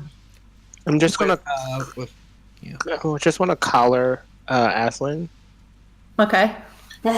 Excuse me, darling. I think that the darling. maybe something up front. We should probably do something about that. That's just my estimation of things. Also, you smell a little bit dirty, but we're also in a dirty space. You're a really weird little girl. Yeah, so Aslan, you look up and you can see that, like, kind of dripping from cracks in, like, the dark, damp stone, the ceiling of this, like, kind of rounded area. There is this unnaturally bright green, like, slime just slowly dripping down. You wouldn't have seen it at all if Dom had pointed it out. And it's just dripping onto the ground? Yeah, it's kind of like the stone is kind of like broken up in the cistern, and to keep progressing, there's sort of like stepping stones through like the slime because the pathways have kind of crumbled here, so you kind of have to like jump to get the rest of the way across. And you can see that this slime is like dripping down in places like on the stepping stones and in between them. So you're gonna have to you'd have to jump on the stepping stones, you would have to go underneath the slime. Just as a curiosity thing, I want to take out actually one of my ball bearings, and I want to roll it across. Into the slime? I just want to roll it. See if there's like a clean enough path that I can just like, bowling ball it down the ways of the path. Well, so like you're in this the pathway kind of opens up into this rounded probably like 25 feet across, and it's this rounded cavern. There's like on one side you can kind of see that there's like a little grate. It's almost like it's like one of those like little drains that would drain out into water somewhere or just into a deeper part of the sewers. The path does keep going forward, but like the pathways don't really like curve around anymore. It's just sheer like stone wall that then is submerged into like the sewage. There are like chunks of stone that are kind of like broken throughout the sewage, and then the pathway, like the other tunnel at the other end has stone, but you're gonna have to like there's no clear, if you roll it, it's just gonna plop right into the poop. Yeah. Would I be able to bounce it off of certain stones? Just see how many of them would just randomly hit on certain things. I mean, yeah, if you wanted to try to like bounce the ball bearings onto like the chunks of stone that are in the sewage, you can do that. I'll try and do that. All right, make an attack roll. Attack with ball bearings. Yeah, I mean, I would just do it like I have my for tower. a ranged weapon, yeah. Yeah, gotcha. Or improvised or something, I don't know. Doesn't. Gotcha. No worries. That is a 14. Okay, yeah, so the ball bearing it bounces off the first stone, and it actually does kind of careen over. You kind of see this little silvery metal ball bounces over to the second stone, and that stone there is where some of this green slime, there's a little bit of it dripping onto there, and as soon as the ball bearing hits the green slime, it just disintegrates. Is it a consistent, drip? It's like, so it's not like so fast that like you couldn't get under it without like getting wet, but it is like dripping on occasion onto the stone, so you have to be like very careful if you were going to pass underneath it. Come on, everybody, let's go.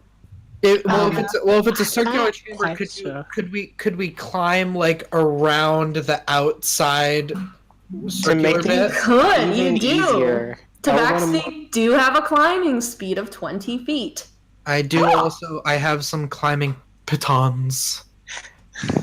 Yeah, I mean, you can use the pitons if you want. They'll help to stabilize because I imagine everything is like slick. Yeah, so that's the cavern. It is. You do have a climbing speed, however, like it is kind of like curved, rounded walls, and they are like very slimy. Not with this green slime specifically, but just like general moisture here. So you will have to make like a... Oh, I'm sorry, Lip. I didn't... It's okay. Keep going. I said the bad word. Yeah, so you will have to kind of make a dexterity check, but if you use the pythons, then it will... Yeah, I would rather climb along the outside, and if anyone wants to follow me, I have 10. Follow him. So Is there I'll any give dry you- stalagmites on the I'll ceiling? give you some batons as well. There are no stalagmites. This is like a carved chamber that was like intentionally built. So like very high above you, you can kind of see that this is like probably sort of like an annex point for like a lot of drainage and water that kind of pours in.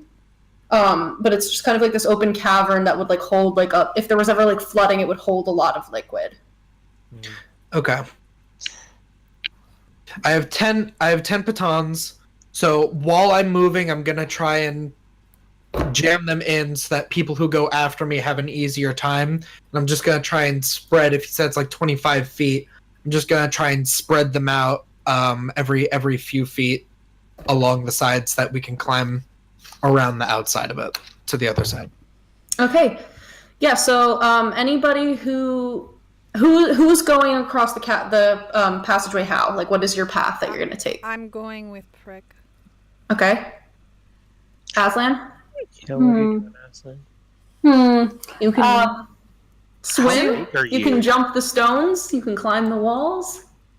So if you go across the stones, you have to go under the drip. Yeah, you will have to go under the dripping acid, but you don't know how easy or hard it would be to pass through it unscathed. You're not quite sure. I want to whisper to Aslan.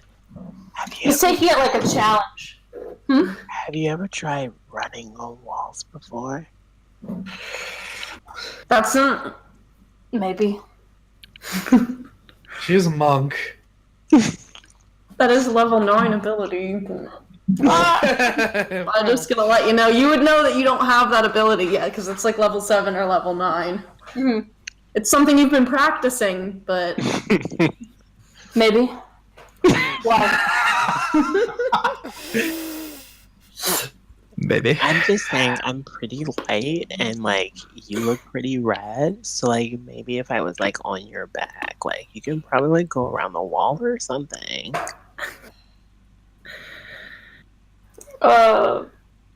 I mean, I guess. I have a big mane. So like,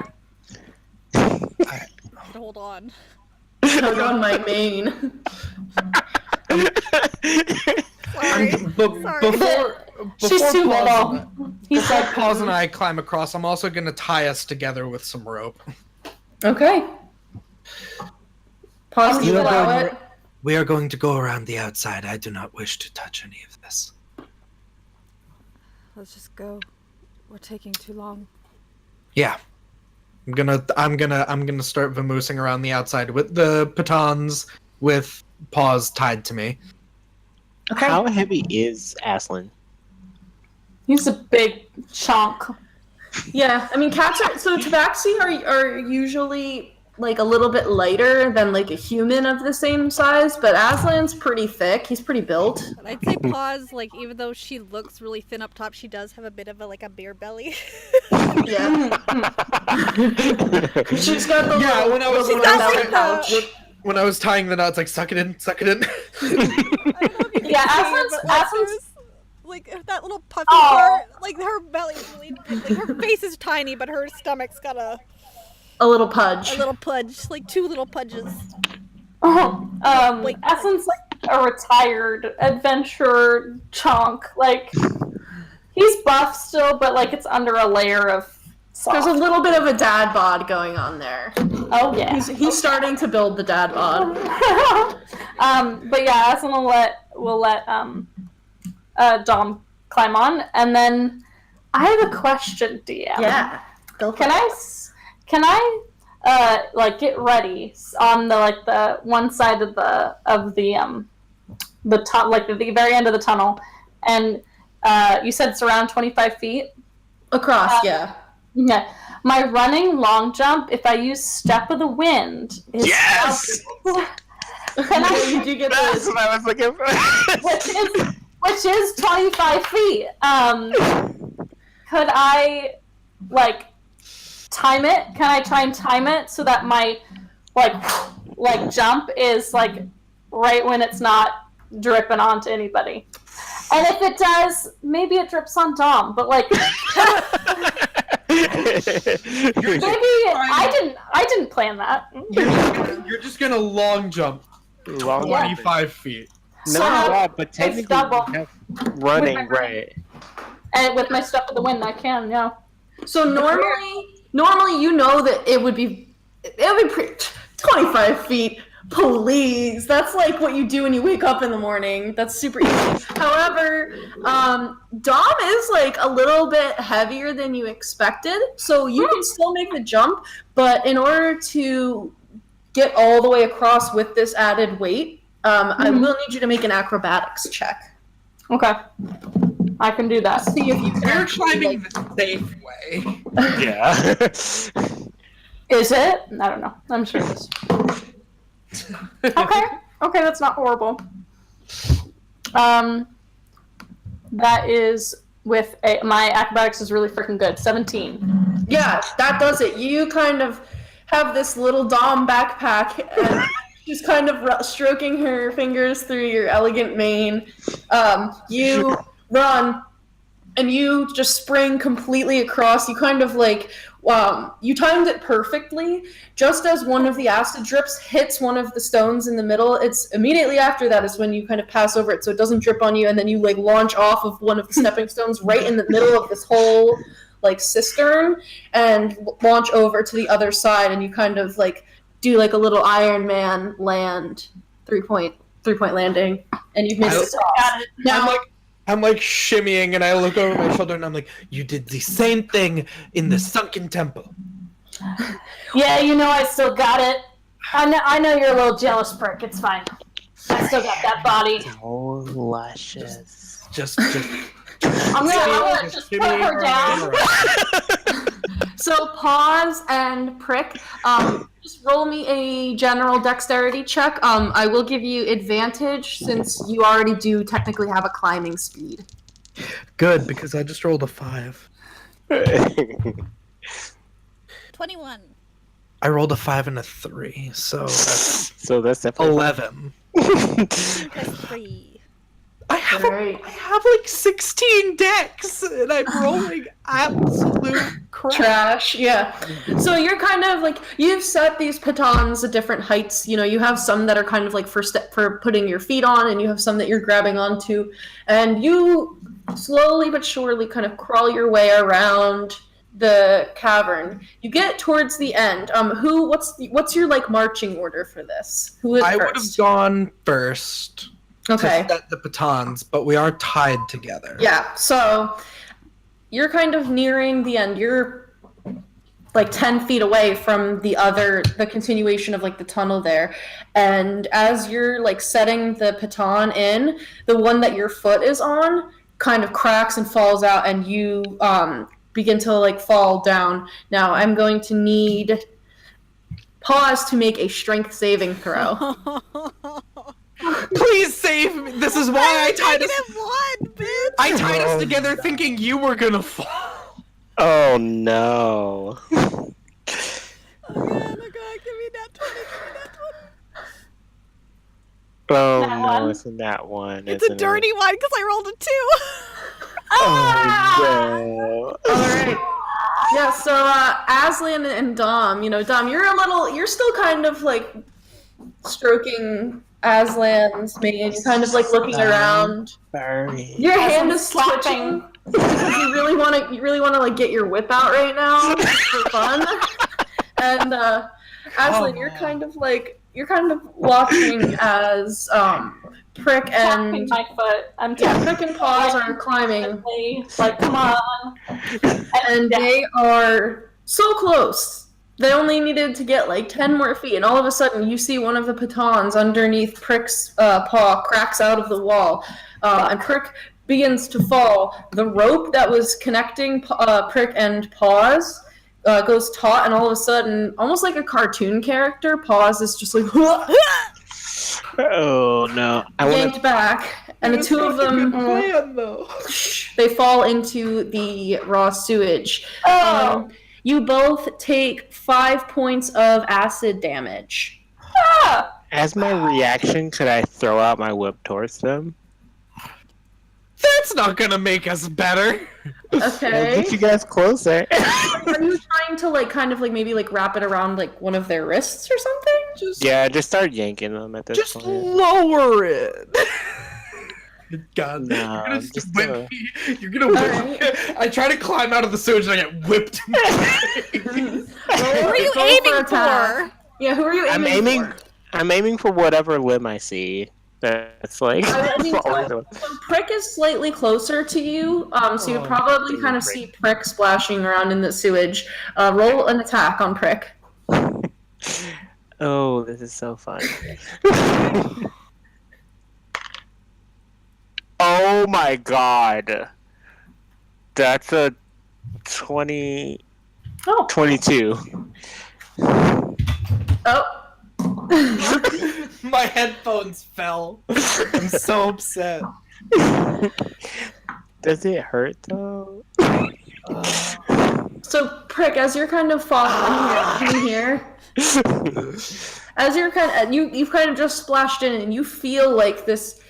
I mean, the sewage is just gross, but like there's just this like acidic quality to it that you don't really have any fur protecting you. You can feel it like stinging and like burning Opal into now. your skin, and you can feel that it's slowly but surely beginning to melt your like flesh, and you feel this kind of leather cord wraps around your wrist. It doesn't hurt, but it does successfully wrap around your wrist. Oh, if it doesn't hurt, I don't want to wrap it around. Do you really? Were you trying to deal damage? No, I grab it Okay. and I pull. All right. So I'm pulling him. Pull! Dom, make a strength check. Just straight up strength? Okay. Yes, if you can successfully like help pull them out. No, I'm trying to pull him in. Oh, That's If he's pulling, or if she's pulling them in, I'm gonna help. that's a 16. Wait, so do I roll advantage if I'm being helped? I'm gonna grab onto the whip as well. So 16. you can either each roll a strength check, or one of you can roll it with advantage. It's up to you. I have Are you better stronger strength than than you're me? than. No. No, No, I'm not. not. You're a rogue, but I'm a monk. I don't have great strength, but I'll roll one. None of us have good strength. We None of all us have went really dex. I mean, I will say, Aslan is a little bit more muscular. Yeah. Sorry, fam, it's not gonna help. I rolled a 1. Oh, then I have a 16. Okay, so Aslan, you kind of try to grab on. Prick, are you trying to pull her in? I'm not trying to Okay, pull her in. all right. Just a nice thought. All right, so Dom, Aslan is trying to pull on the whip with you, but his paws are kind of like slipping. It seems like his paws are a little sweaty. He's mom spaghetti. There's sewage on my entire body already. But despite that, you kind of summon this like. I don't know. Where are you pulling this strength from? Where does Dom find strength? Fun little story. I have a cat named Sable that really, really loved to go outside, and it got to the point where it looked for its straps to put on. So it wasn't just like a collar; it was one of those collars that went down its body, so it went around its like a waist. harness. The harness. Yeah, and so the whole harness was like expected. So it got to the point where the cat, much like a dog, which was really strange, would go and get the harness and bring it to me when he wanted to go outside. So this cat is very proficient in leatherware. So I would definitely say that I should have proficiencies in this whip to yank and pull somebody back. All right, yeah. So with that, with your proficiency bonus added, you kind of tug on this harness. You're the whip. You're like ready to go. You're gonna walk with all of your pals. You actually do pull enough for Prick to get up, kind of Prick, now if you wanted to, you could grab onto like the edge of the walkway and start pulling yourself up. And then Paws is still kind of like submerged.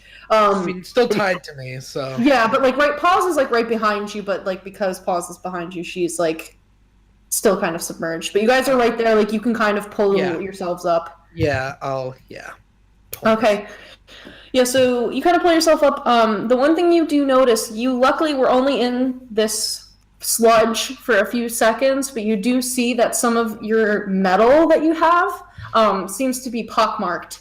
It's not falling apart. If you had been in there any longer, though, you get the feeling that any of the, like, what does it say here? Anything like wood or metal that you have on you is kind of has been started to be eaten away, but you can kind of wipe the rest of the slime off.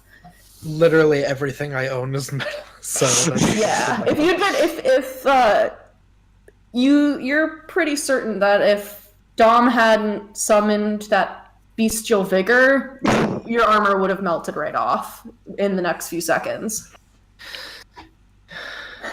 Oddly enough, though, all of your weapons, which are silvered, are okay, as well as your silver claw nail polish is okay. Wait, quick question. My whip can't possibly be silver. Yeah, you can get like a little metal, like whip. You have a little silver tip.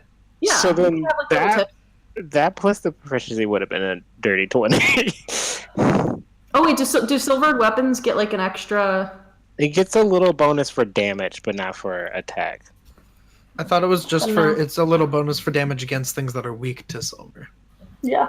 Oh. It's not a +1 whip. It's just a silvered whip. Yeah, Unless it's mithril.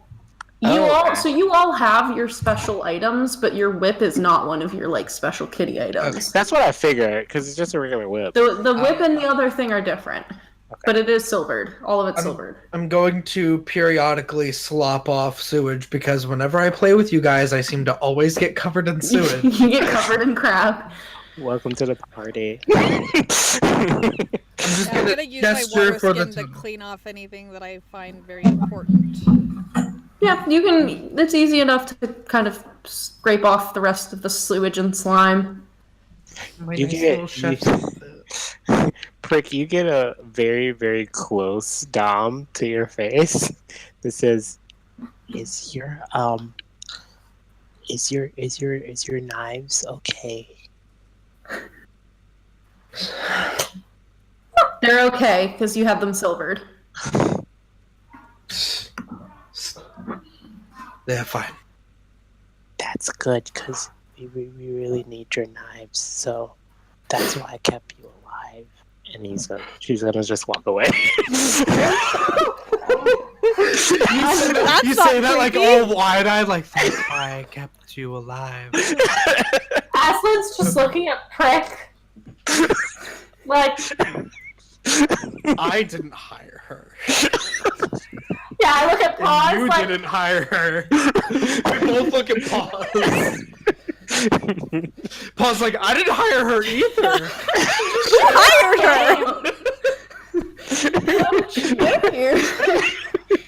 Can we just continue, please?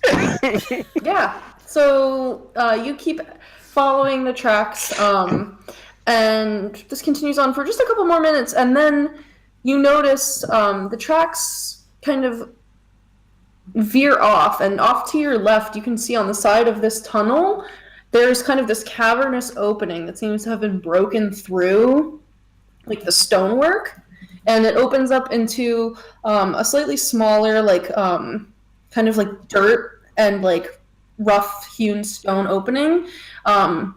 Also looks like it was made like intentionally, but it doesn't have the same level of craftsmanship that like the kind of worked stones around do. And it kind of, you can see that the tracks turn off into this tunnel and it descends down pretty steeply, and it's dark. I would like to check for traps. Okay, go ahead and check for traps. Can I do like a perception check to try and hear or smell my BBs? Yeah, go for it. I have a solid 15. Okay. This voice is killing me. I'm taking like 10 psychic damage. 18 plus 6. All right, yeah. So, Dom, you notice that there is a single stone that's kind of like sitting right on the threshold between the sewer tunnel and this kind of like cavern opening.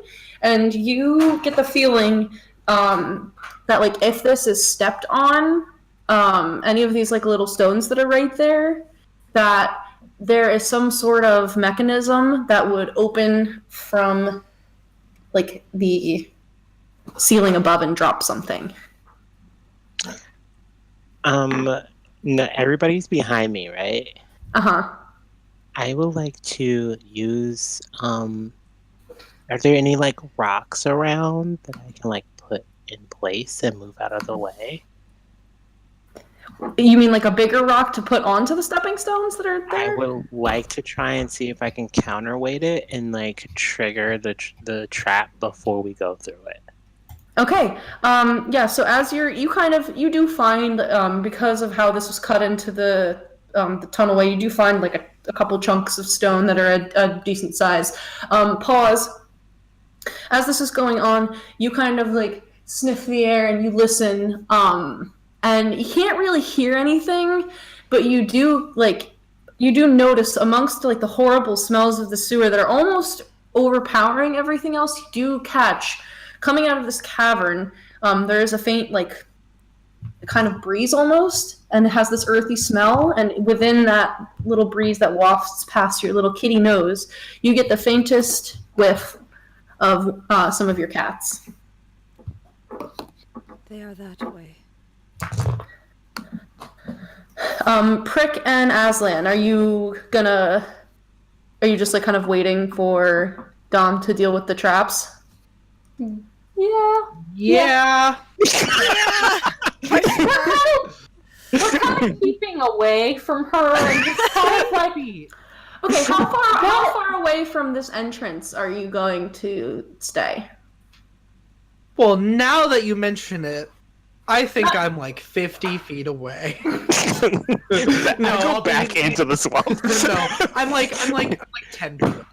I think we're both 10 feet away, just kind of like talking like.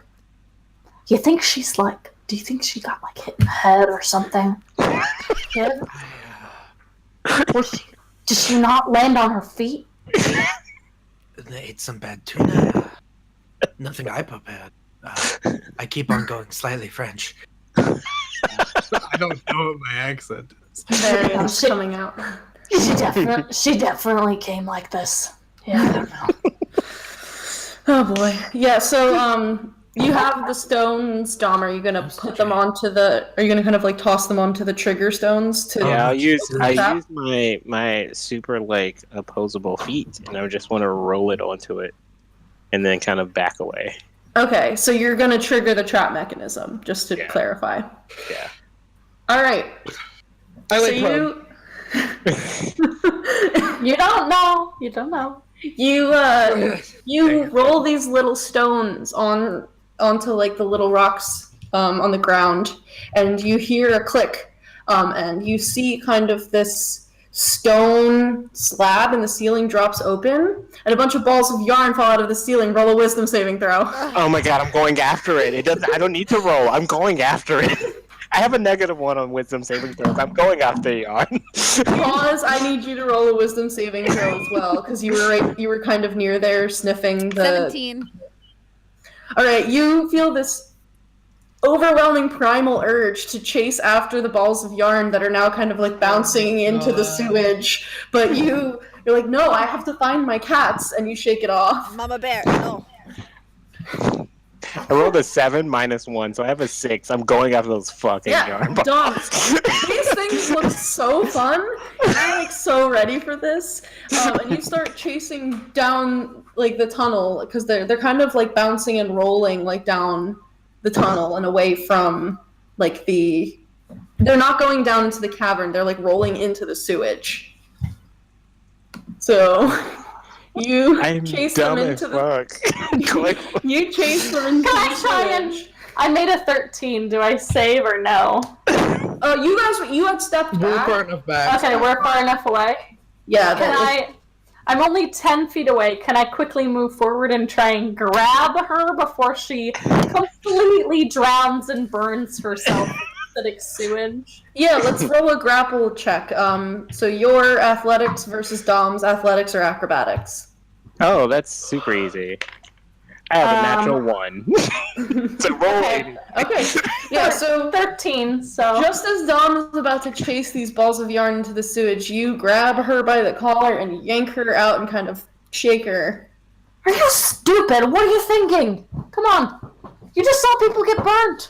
Let's go. Jesus. It hurt. It really go. hurt. We're going down. How much did it hurt? I would already have been started making my way towards where I smell. I just not even paying attention to my party. I'm going with pause. I would have just Alright. abandoned her. She jumped in. I was just like, nope. I'm basically I see pause going and I'm like, and I'm gonna go. I'm gonna follow behind Brick and just be like, no, seriously, how much did it hurt? Wow. It's not. Oh my god. It's like a bunch of little bites on your whole body. I'm gonna pick up one of those balls of yarn though. I'm gonna. Alright, add 1 ball of yarn to your inventory. Nice. I'm gonna start playing Cat's Cradle. God damn it. Alright. So you're playing Cat's Cradle and pause is No, but like it was incredibly painful. Like it really hurt. What's your marching order down this tunnel? I'm first. I'm second. I'm 3rd. I guess I'm 4th. Alright. Now are you trying to make yourselves unseen and unheard, or are you just like barreling down? Yes, I'm trying to make myself unseen and heard. Ideally to I will Brick. attempt stealth, but I'm trying to move quickly as possible while stealthing. Okay. You can roll stealth if you want. Yeah, I guess if the one behind me and the one in front of me is stealthing, I'm trying to be quiet. I think it's a 19. All of my rolls are absolute 19. butt nuggets. I have 24. 24, 19, 14. 14, and what was Aslan's? 15. Okay. Yeah, so you're kind of following the curve of this carved cavern that's, as you're going, like, it's slowly, like, kind of opening up. And it seems like you're all being pretty quiet as you go down.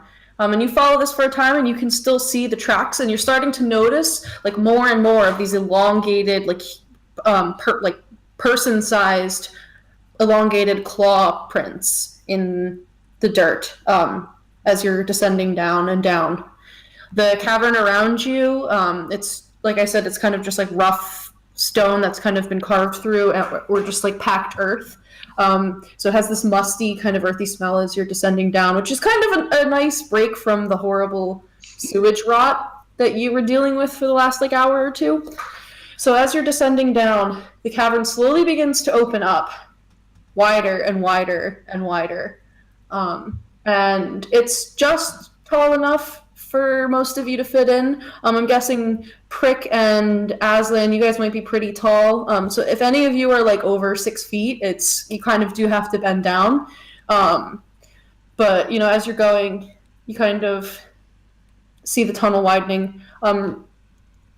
Ahead of you, you kind of see open space in a large, like, round cavern.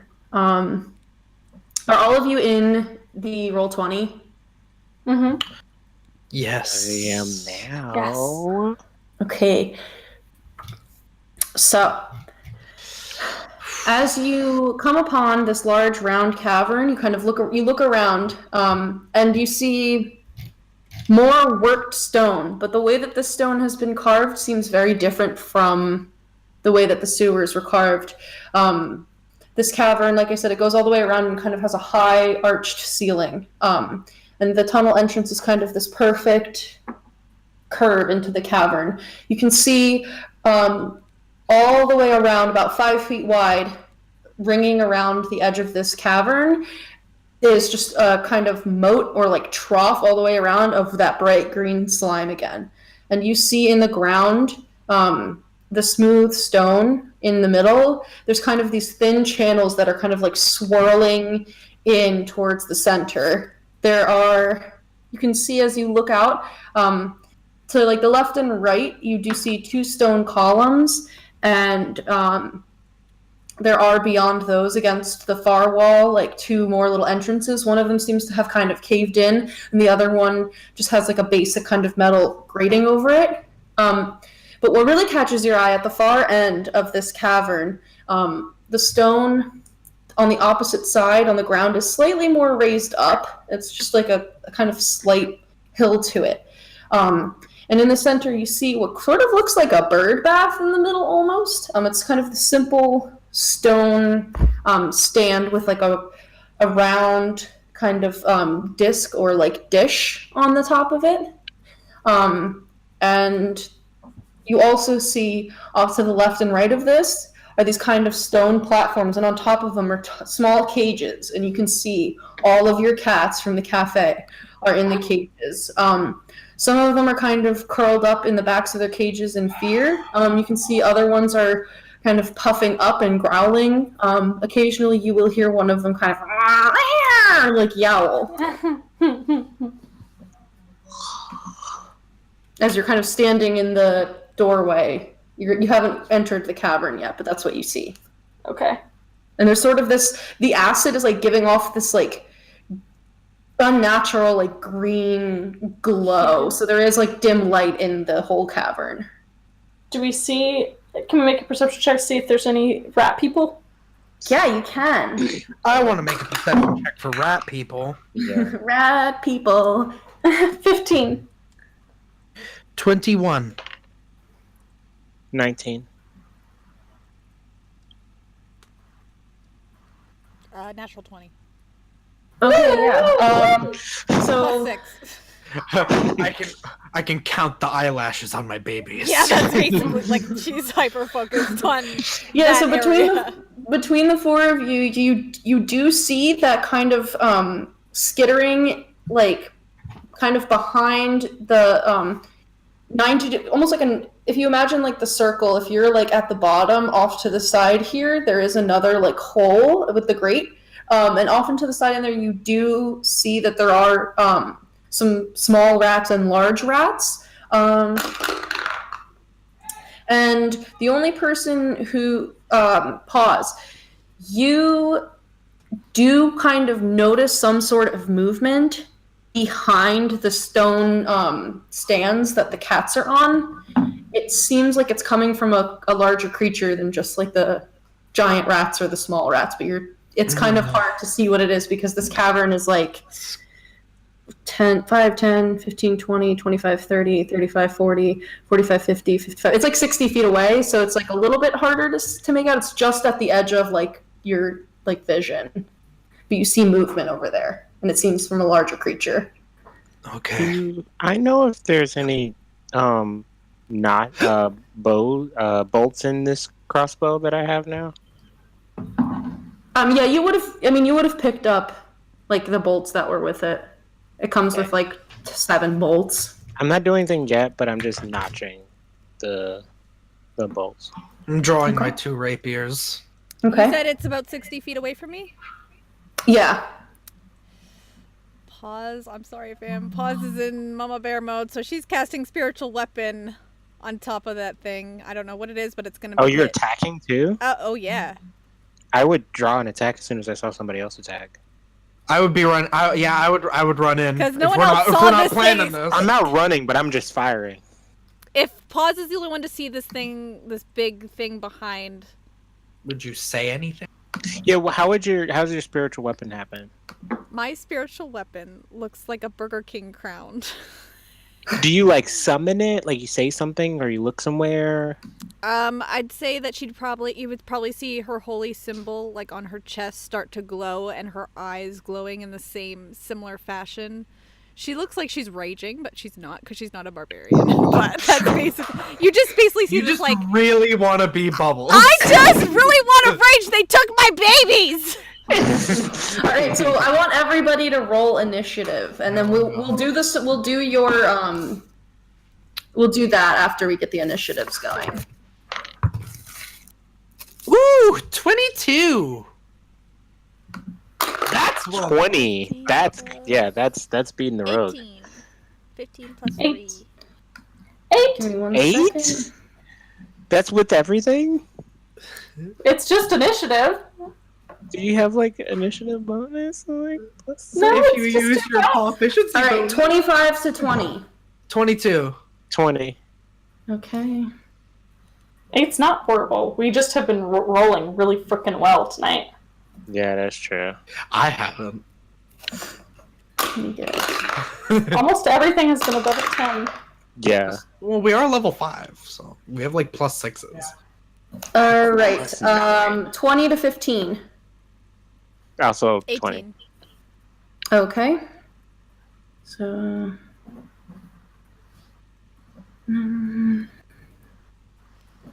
It's 18. 15 to 10. Oh, dang. 10 to 5? 8. Okay.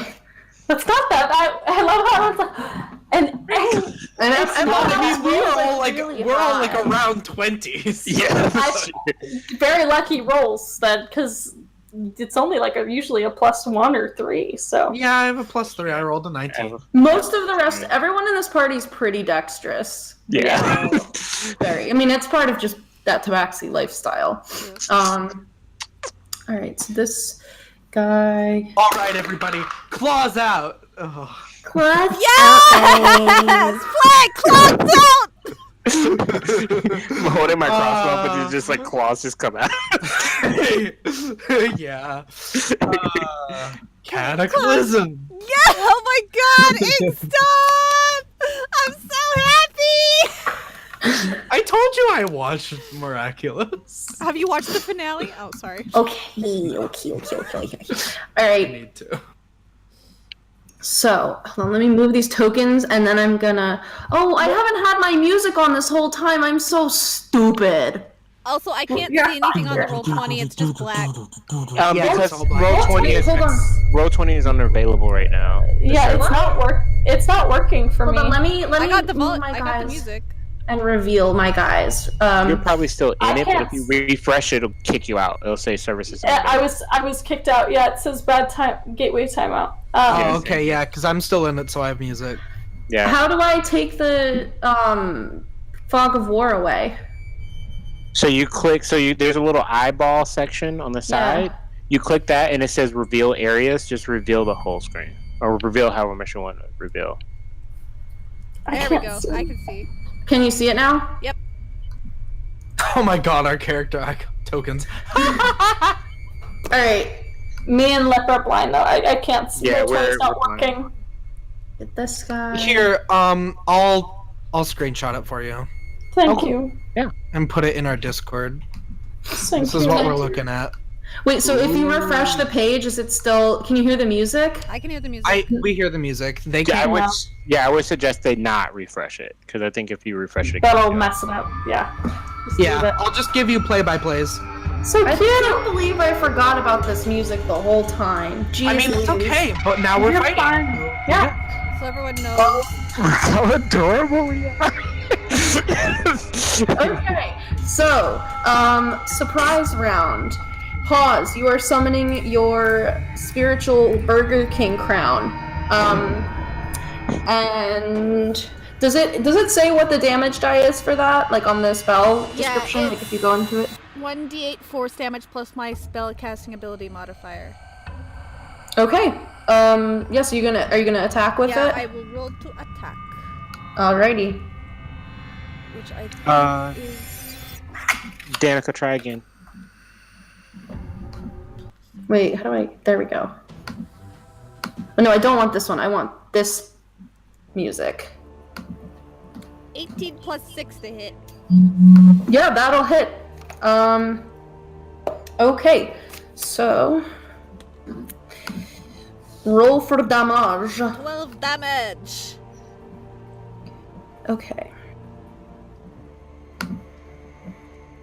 All right. So your spiritual weapon it's kind of this shimmering like what color is the Burger King crown? Is it like does it literally look like a It Burger literally King looks crown? like a Burger King crown. I don't know if you've seen like those kids crowns that you get at, like instead of the Happy Meals you get a kids crown.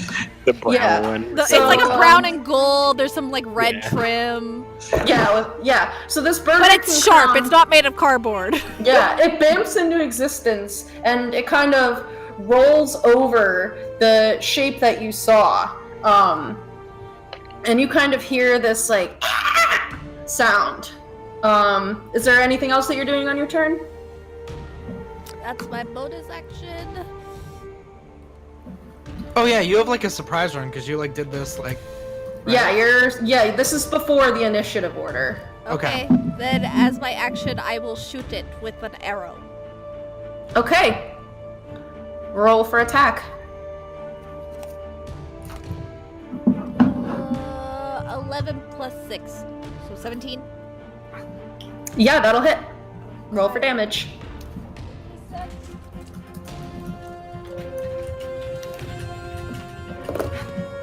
So that is 6 damage. Okay. Alright, so your arrow kind of flies out and strikes the creature right after your Burger King crown rolls over it. And you kind of hear this like growling, like screeching noise as it hits it. So next up is this music super loud or is it just me? I can Well, adjust it. we can adjust it personally. Oh, okay, I fixed it. Alright, so the creature that was kind of behind the stone emerges. And you watch 5, 10, 15. You watch as from behind one of the stone platforms that all of the cages are on, you see another rat person emerge. But this person doesn't look like the person that you encountered on the street. This rat creature is incredibly muscular and bulky. You can see that he has this, whereas the other rat creatures, when the light would like hit their eyes, it kind of would shimmer. His eyes are completely black.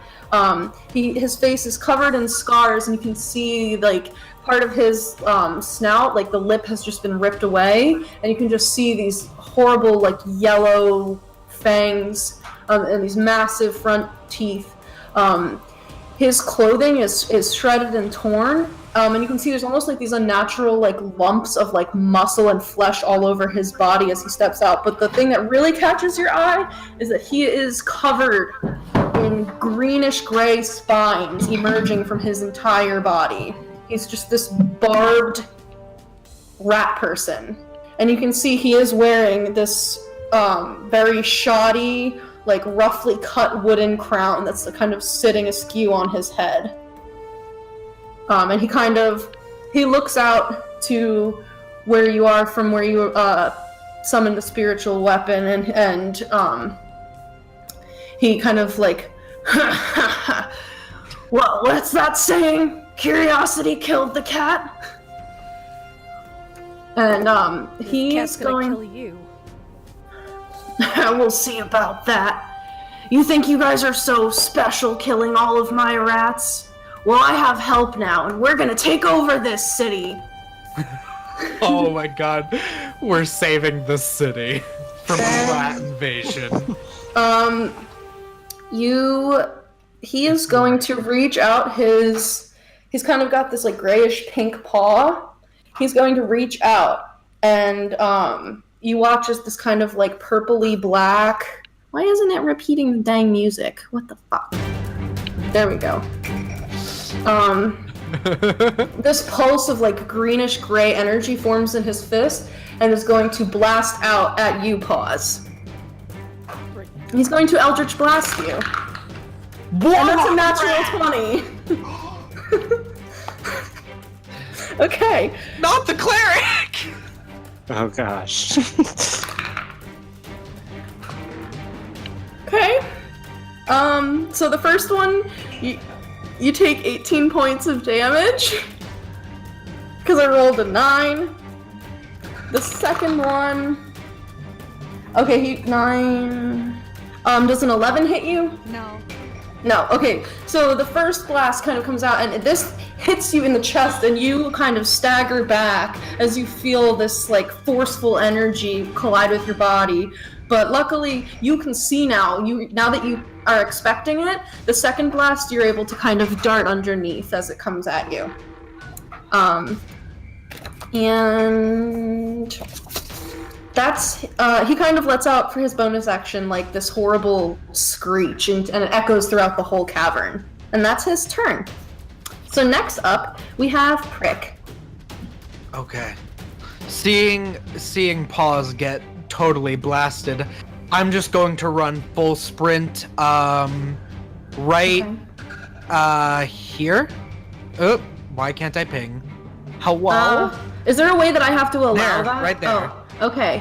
So I want to kind of block 5, this area 10, and go 15, 20, 25, 30.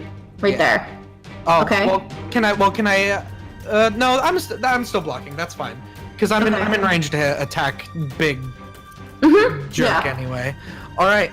I need to make his token bigger. He's not big enough. Is he holding a weapon? He or anything is. in his hand? Yeah, in his Alright. other arm, you can see he has this kind of like curved blade, it's kind of like Okay. a short sword. I'm going to take I got both the rapiers out. I'm gonna try and stab with one. Okay. So I'm gonna make an attack roll. Ooh, that's a 25. Yeah, that'll hit him. Roll damage. I want to make that a disarming strike. All right, what do you need from me? You need to make a strength saving throw, beating 14, and I also get an extra d8 of damage. Okay, he rolled a natural 20 again. All right, so he doesn't drop his I'm weapon, sorry. but he takes, that was balls. That's better. 11 damage. Okay. Offhand attack. I'm gonna stab him with the other rapier. Okay. Ugh, that's an 8.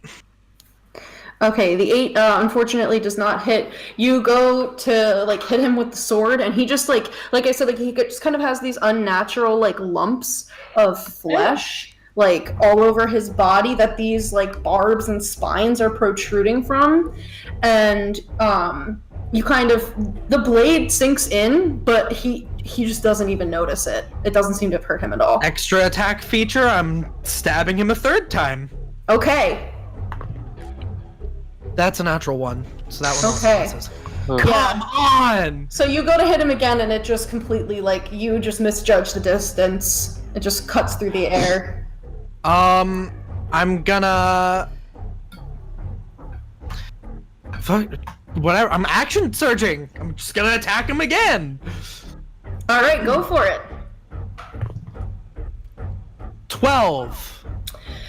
Unfortunately, once again, your sword strikes out, and it just kind of dings off of one of these spines that are. Oh my god.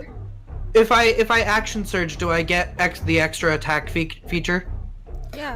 Yeah, because the extra attack is when you take the attack action, you automatically get. Then let's stab him for the 5th time or something. Yeah. I think this is the 4th. Another natural 1. Okay. Ah! So you did your 2 regular attacks, your 2 action regular surge attacks, attacks. my 2 action surge attacks, and my And your offhand bonus attack, and I hit him. What? Once. All right. I am So so angry. yeah, you go, and you unfortunately don't have a very successful time hitting him, and he's just kind of do you really think that you can defeat the power of the hells? And then next up is going to be Dom.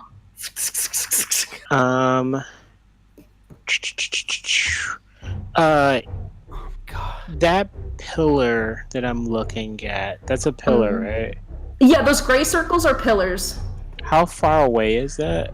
From where you are? Yeah. 5, 10, 15, 20, 25. About 30 feet on the left, and then 5, 10, 15, 20, 20. Yeah, they're both about 30 feet away from where you are. I would like to go behind one of those areas. I'm imagining with the attack,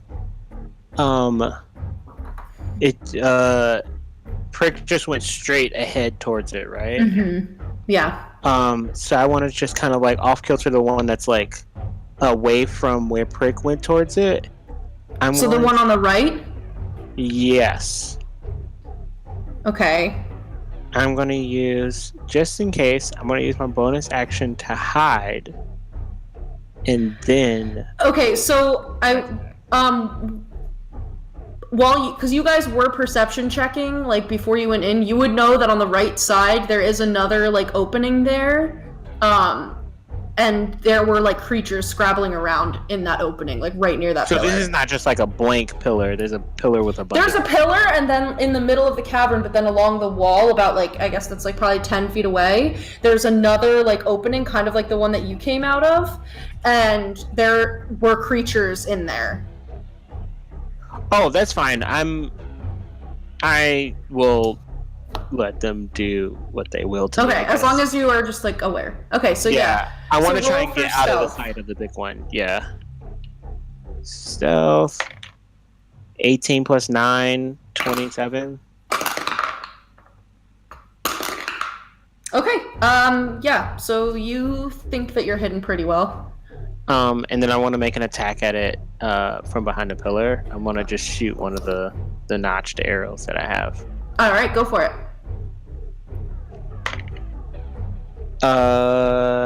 19. Okay, that hits. Roll for damage. Okay, 1d6 plus 3. And then do I get sneak attack being hidden? Does he see me? Yeah, you get sneak attack. Okay. He's gonna do more damage than my 5 attacks would have. I'm sorry, I don't know That's what okay. happened. What happened is I rolled badly. That's fine. I can't see because I have acid in my eyes. 18. Damage? Yeah.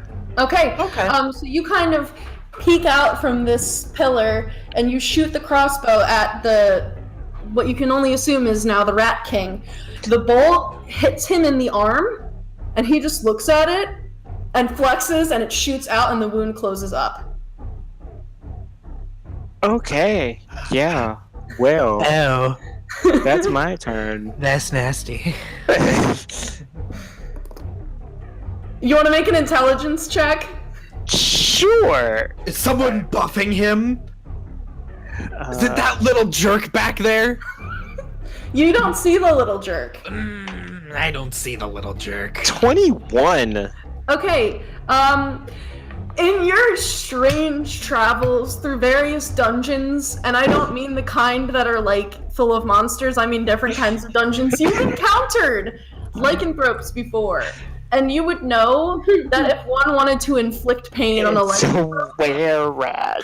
it requires regular attacks don't hurt it at all. That's why you guys The you bolt didn't- isn't silvered.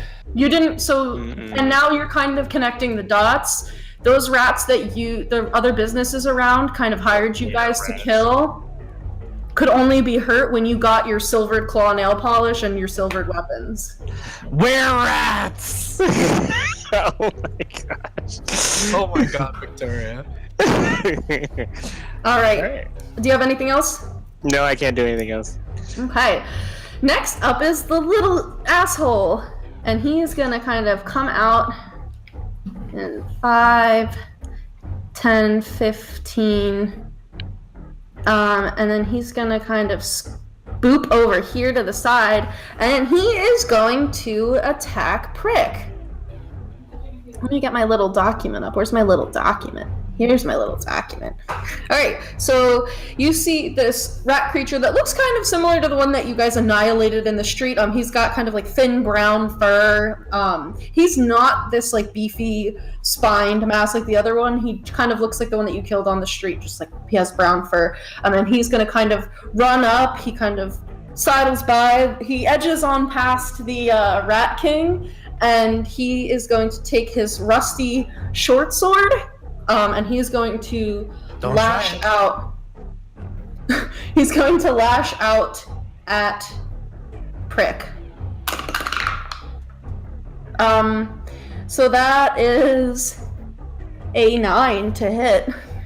That misses. Yeah, so this janky short sword kind of just clangs against your breastplate, and then he's gonna rear back and do it one more time. Well, before he does that, I'm going to use another superiority die to use my riposte. What is that? I get to make an attack if he misses me. Oh boy. So I'm gonna try and stab him. Okay. Adrian aggressed right now. Oh my god. An 11. So you go. Oh God. Can you just use Cataclysm and be done with it? I'm so upset. Does an 11 hit him? You go to strike out at him, and just before the blade hits him, he kind of darts off to the side and kind of snickers. That's fine. That's half of my superiority dice gone. That's fine. All right. He can still make another attack at me. Yeah, so he's gonna make his next attack. I'm so upset. I'm so upset. All right, so does a 14 hit? Still no. All right, again, this little short sword covered in specks of rust. He reaches out and it just like clangs against your armor. And yeah, that's his turn. So next up is Pause. Pause, you have just been Eldritch blasted. I'm hurt, fam. Yeah. You're a cleric, fam. So I'm gonna move over here. Oh, hold on, I gotta get up my... I don't know how to... Okay. Alright. Right there? Yep. Okay. As my action, I'm going to Cure Wounds myself, because ow. Alright. So you can go ahead and roll that. Thank you. I'm updating the map for you guys, yeah. So I get 12 back. Nice. And Nice. nice. Nice. Noise. Corgi.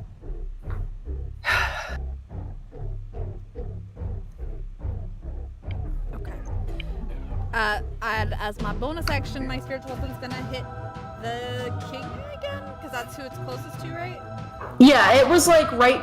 So I'm not gonna put a token down because it's gonna take me like 300 years to figure out. But it was kind of between the like little stone like dais or whatever that thing was, and like here. Yeah, it was like right around there. So it can just you float around, move it, and attack with it.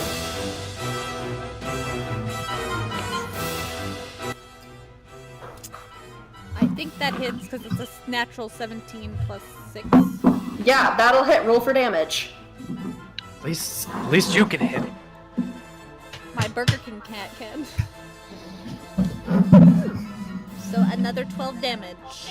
Okay. Okay, so your Burger King crown kind of pivots around and it flies back over to him, and then one of the little edges of like the little like point, you know how it kind of would go up into round little points? Yeah, it kind of it's just like a like razor. swing. Really bad paper cut.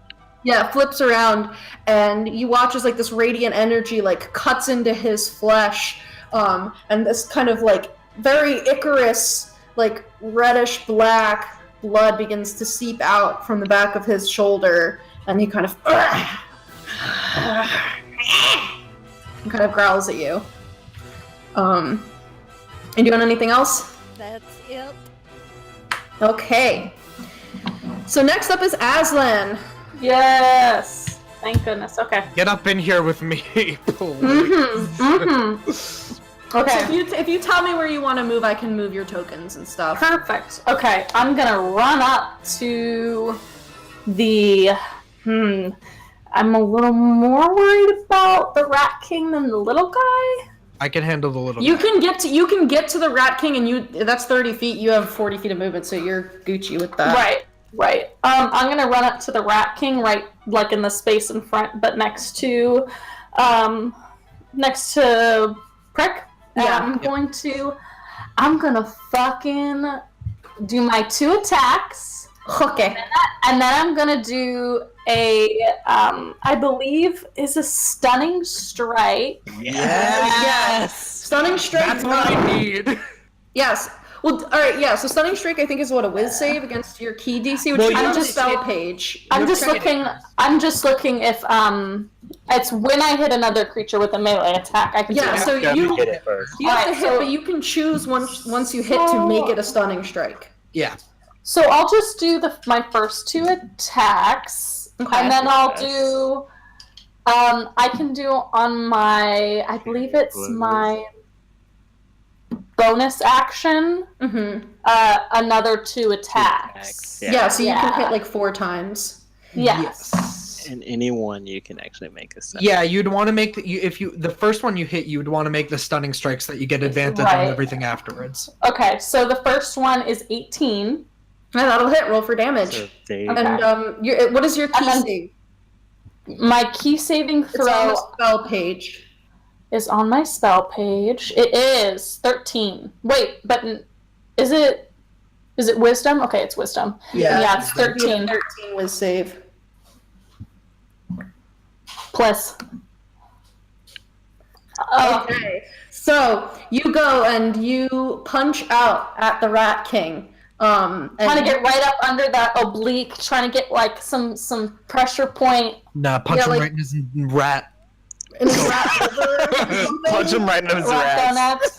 donuts. Yeah, you kind of reach down and like you kind of just claw him in the rat gonads, The rat- and he and he bends over and he's kind of like crouched over, and your stunning strike was successful. Okay. That Now- lasts till the end of your next turn, I think. The end of Yes. yeah. So Yes, everything- it does. Okay, so So mark off my- that key point.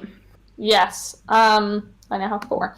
I'm gonna go ahead and roll to hit all, like, see how many I hit, and then I'll roll the damage for all of them. The other one was a 14. That'll miss. Oh wait, but it's at advantage, so let me Yeah. roll for that again. Oh, that's like a 25. Okay, so that's 1 hit. Stunning strike. Does stunning strike do damage? No, but it just No. stuns them, which No. is like amazing. Okay. Yeah. Okay, so that hits. The next one is 22, That'll hit. and the next one's 25 again. Yeah, all of those will hit. Okay, three of those. Yeah. Let's see. Ooh, yes. Okay, 10 Victoria's plus looking up stats. 8. No, I'm looking at what the stun condition means on my DM yes. screen. Okay, so that's 10 plus 8 plus 10. That's 28. 28. Damage. As I just. Yeah, so you kind of like Aslan's doing great.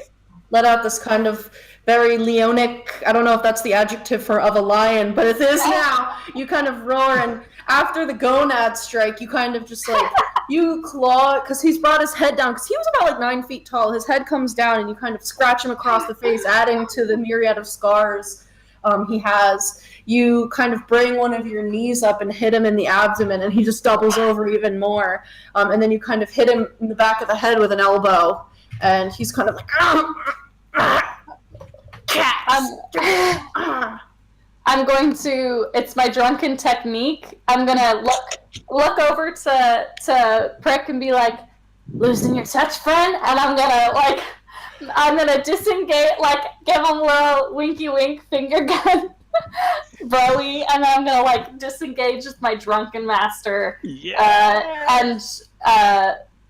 and just I get an extra 10 speed for that turn, so I'm gonna. Yeah. So you I'm gonna- already had 10 feet of movement left, so you get you have, like another 20 feet that you could move if you wanted. Okay, I'm just gonna move on back. I'm gonna move back towards 5, 10, 15, 20. Can I move shimmy next to Dom? 5, 10, 15. Yeah. Yep. Cool. All I'll do that. let me update that. Just so you know, Danica, there should be 2 key points spent. Yep. Yeah, because you did the flurry of blows too. Yep. Okay. Got it marked. After Aslan, Dom, you hear this skittering coming from the little tunnel entrance off to your right, and a giant rat leaps across. Let me make sure he actually leaps. Yeah, he leaps across this kind of 5 foot wide span of this green slime, and this kind of whitish gray rat kind of runs at you and bares its fangs and hisses, and it's going to attack you. Okay. So, he is going to do a bite. Does a 7 hit? No. No. Okay, so this giant rat goes to bite you, and you're just kind of like, honey, and you just honey. you kind of dart out of the way, like lifting up your foot, and it kind of like barrels past. And then behind him, this kind of black cloud of rats, just like so many of them, begin pouring into the slime.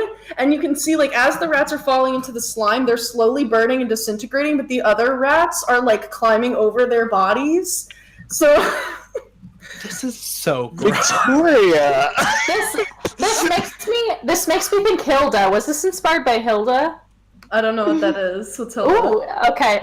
You should watch it then. It's a cute Netflix show. Go watch it. Very cute.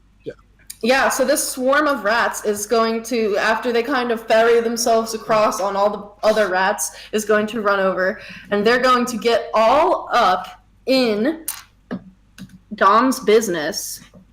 They're getting like right, I can't put them like on top of you, but they're, because then you won't see them, but they're in your space. Where's my little guy? And they're gonna just start all like trying to climb up you, and just all of these dozens of tiny mouths are gonna try to bite you. I am so sorry. That's disgusting. Does a 16 hit? Yes, it just hits. Okay. And we need...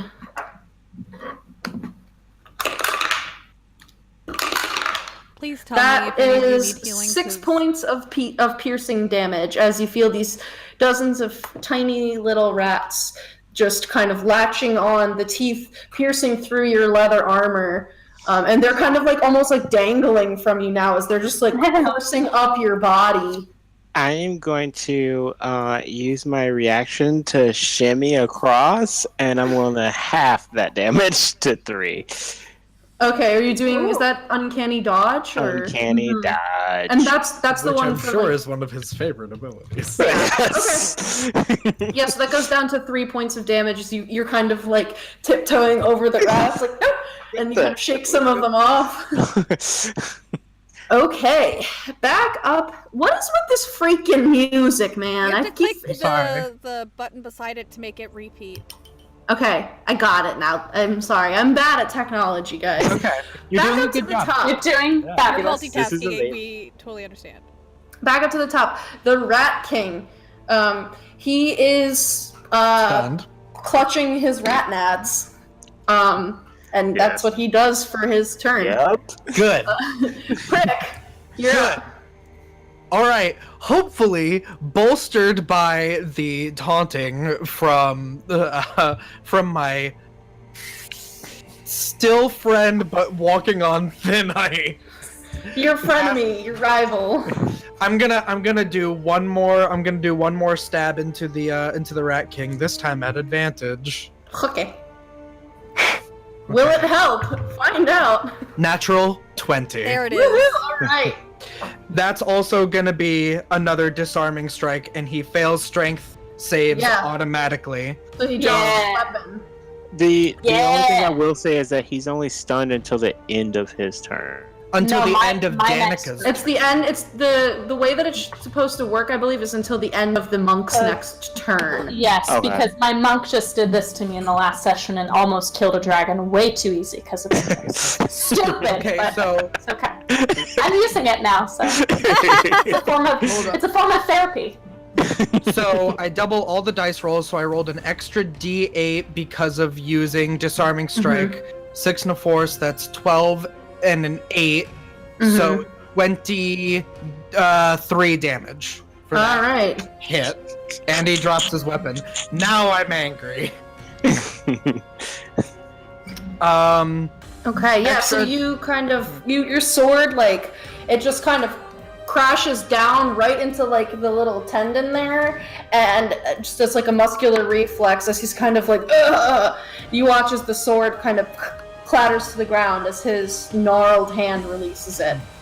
I'm gonna put my foot on top of his sword, and then I'm gonna stab him again. Okay. Whoop. That is a 17.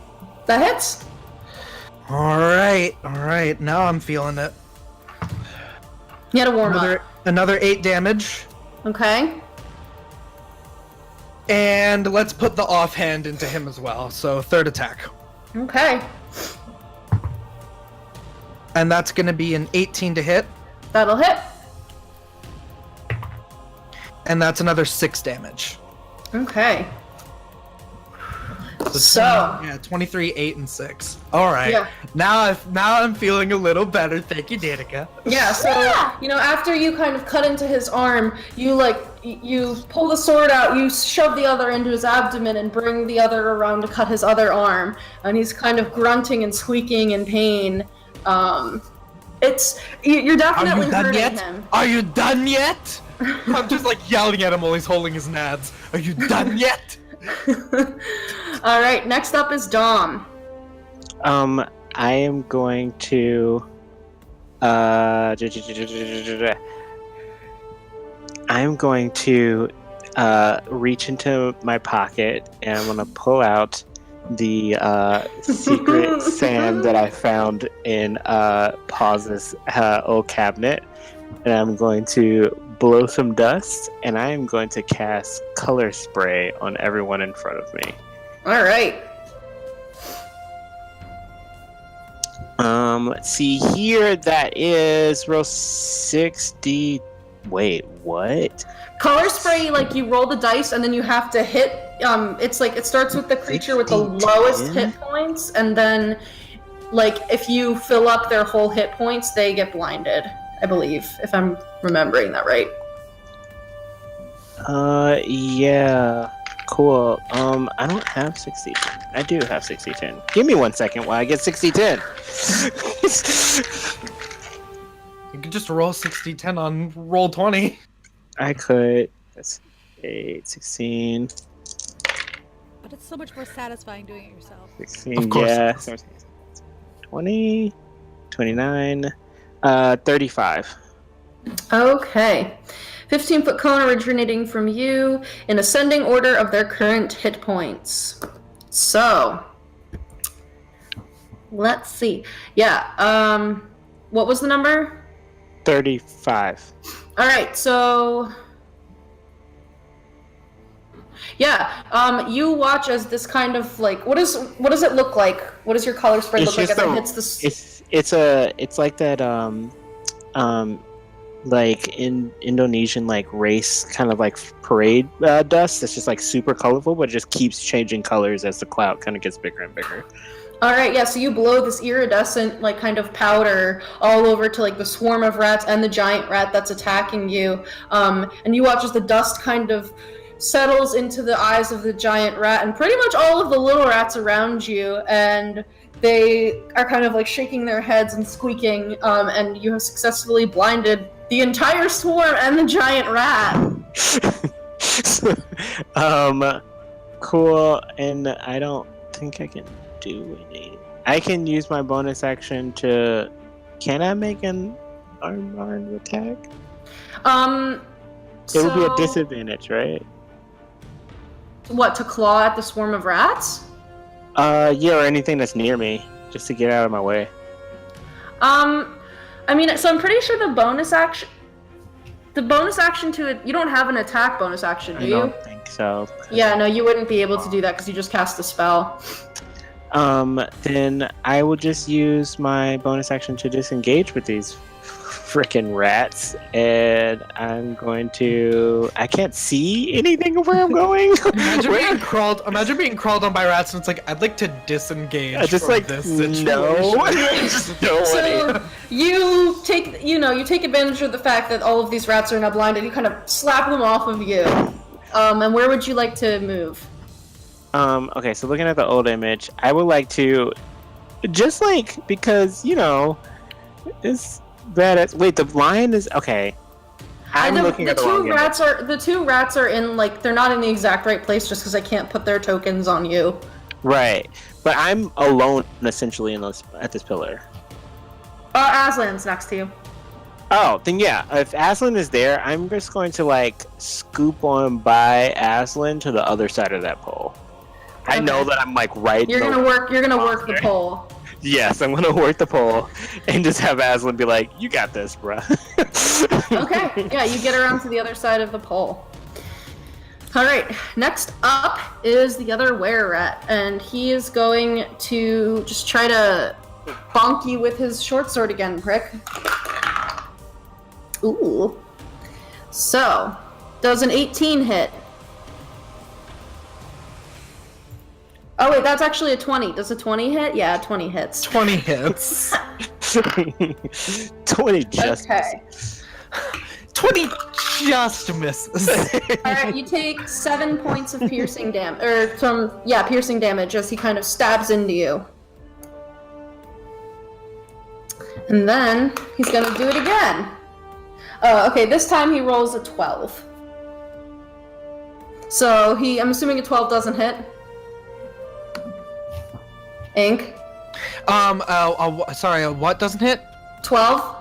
12 does not hit. Okay, yeah, so he stabs in and it kind of catches you in the shoulder in this little chink between your breastplate and the armor you have on your arm. And he pulls out to do it again. You swat the sword away. He's like, Alright, Perfect. Next up is Pause. Is anyone looking really hurt? No, No? they can't touch. Okay. Then I will Toll of the Dead. The king. On the king, okay. Yeah. Alrighty. Save. Wisdom save? That's an 11. Fail! I'm guessing fails.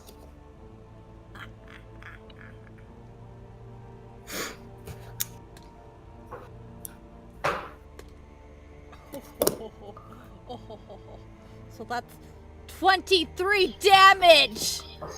Alright. Oh, that's right. It's 2d12. I rolled a 12 and 11. Alright, so you kind of you point at the Rat King. What do you say to him? Do you say anything? What do you do? Describe this to me. So Is this how you want to? But it's Meow the Dead, so instead of a bell, it makes Meow a of the Dead! You hear this guttural sound coming from Paws, which is very uncharacteristic for her.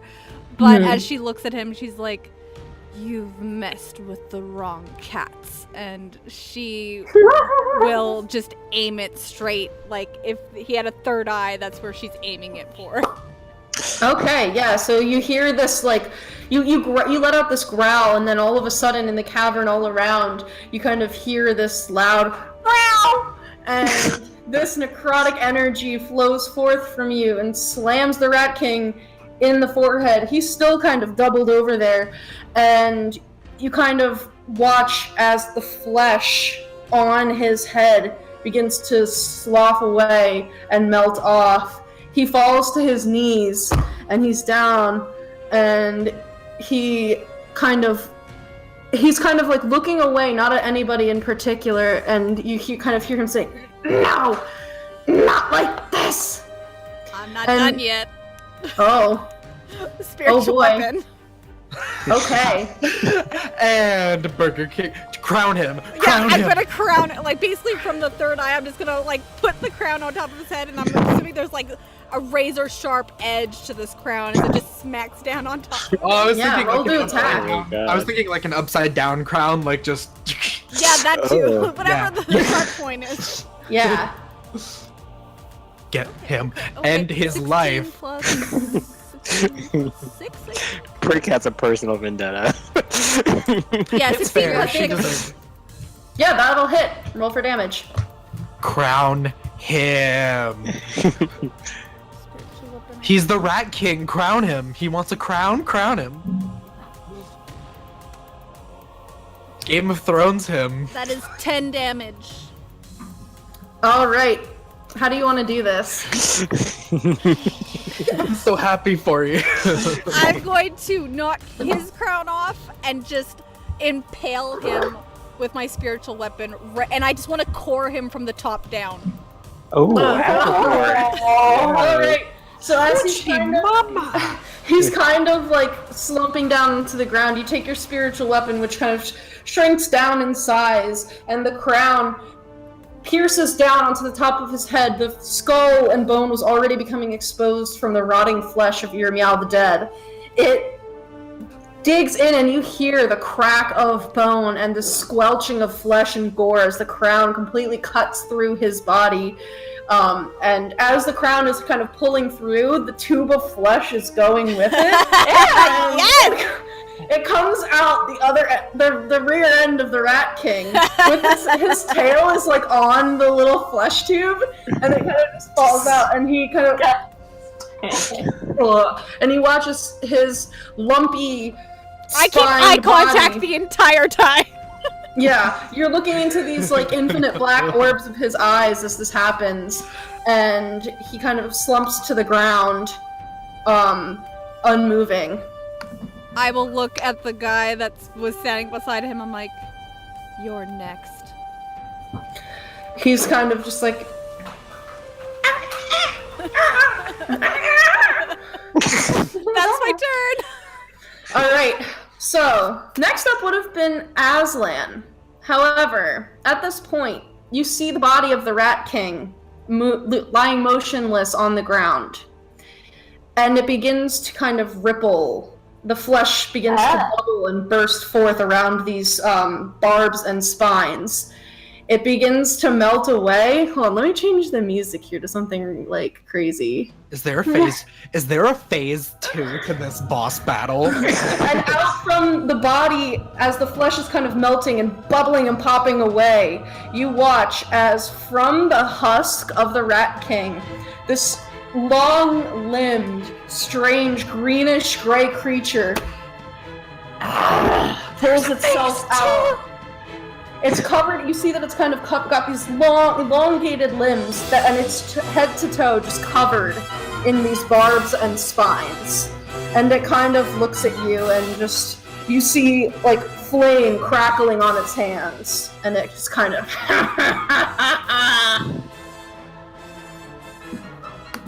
Alright, so next up is Aslan. Sorry, not sorry. Okay, okay. Oh no, my roll 20 flipped out. Oh Yep. no! Oh no! We lost the Alright, music. Yeah, because I don't know what I did, but it's Oh no, I something have the happened. music still. I have the You music. refreshed. Just- refreshed and it died. Roll 20's being sad right now. All the Yeah. poor folks who have sessions tonight. Okay. I'm so sorry. So sad. So Aslan's gonna see this horrifying greenish creature about to like just murder Prick. Aslan's gonna run forward again. Yeah, but he's just kind of like. Aslan's gonna run forward and fuck. I'm gonna use another Stunning fucking strike. stunning Can I talk to? Can I say something to Aslan? strike. I want to like gesture to the bell that hangs around the collar of my neck, and I want to say, "Ring my bell." Ring your bell. Wait, does this? Do I know if that means anything? Like knowing? Yeah, you kind of get make an insight check. Because my hands are full. Just ring my bell. Ring your bell. What Ringa, the ringa, fuck? ringa. That's all I would probably be able to say in 6 seconds. So if you don't figure it out, Yeah, you just. that's a 17. Insight? You get the feeling that something about this bell might help you. If you can Okay. ring it. Okay, I'll run up before I attack the Rat King. I'll ring the bell on Prick, and then I'm gonna use. Oh, I don't know if I wanna. I don't know if I want to use this.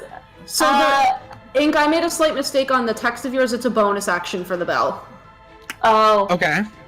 But you can ring it as so Aslan can ring it as a bonus action. You're just not going to be able to do your strikes. But Yeah, I Won't don't be know able to if I do want flurry of that. blows. I can't tell you anymore.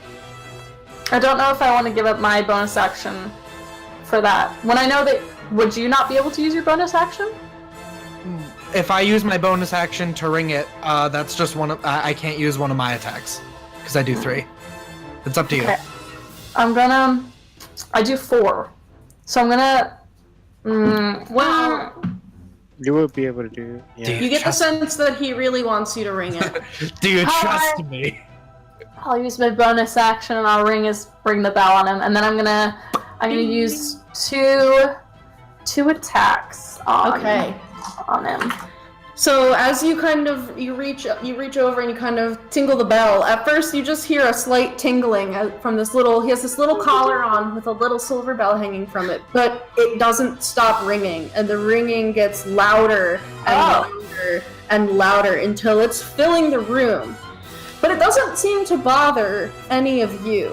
However, you kind of see that the demon over there, or devil. That's what he is. I mean, you don't know that, but he hears the ringing, and he's just kind of like, and he kind of begins clutching his head, and he has become stunned. Ooh, Well, okay. And what about the guy next to me? Oh, yeah. Is it a 20-foot cube? Hold on, let me 20 get foot over. cube. Stunned everything in a 20-foot cube. He kind of seems to clutch his head for a second, but he shakes it off. Okay. There you go. Okay. Free stun. All right. I'm gonna roll then. That's a 25 for the first hit, and the second hit Okay. is a natural 20. Yeah. Alrighty, those all hit. Roll damage. Okay. Yes. That would be Cat mom's just token up on her quarter. 9 plus Okay. 4, 13 plus Okay. You like 18. coughed a bit. 18 points of damage as a just Total. as I use my fist, I'll ting the bell as I just kind of Nice. Yeah, so you kind of bring around this arcing punch that just grazes the bell, and then you punch, and you're punching the Rat King, right? You ran Yes. over and punched him.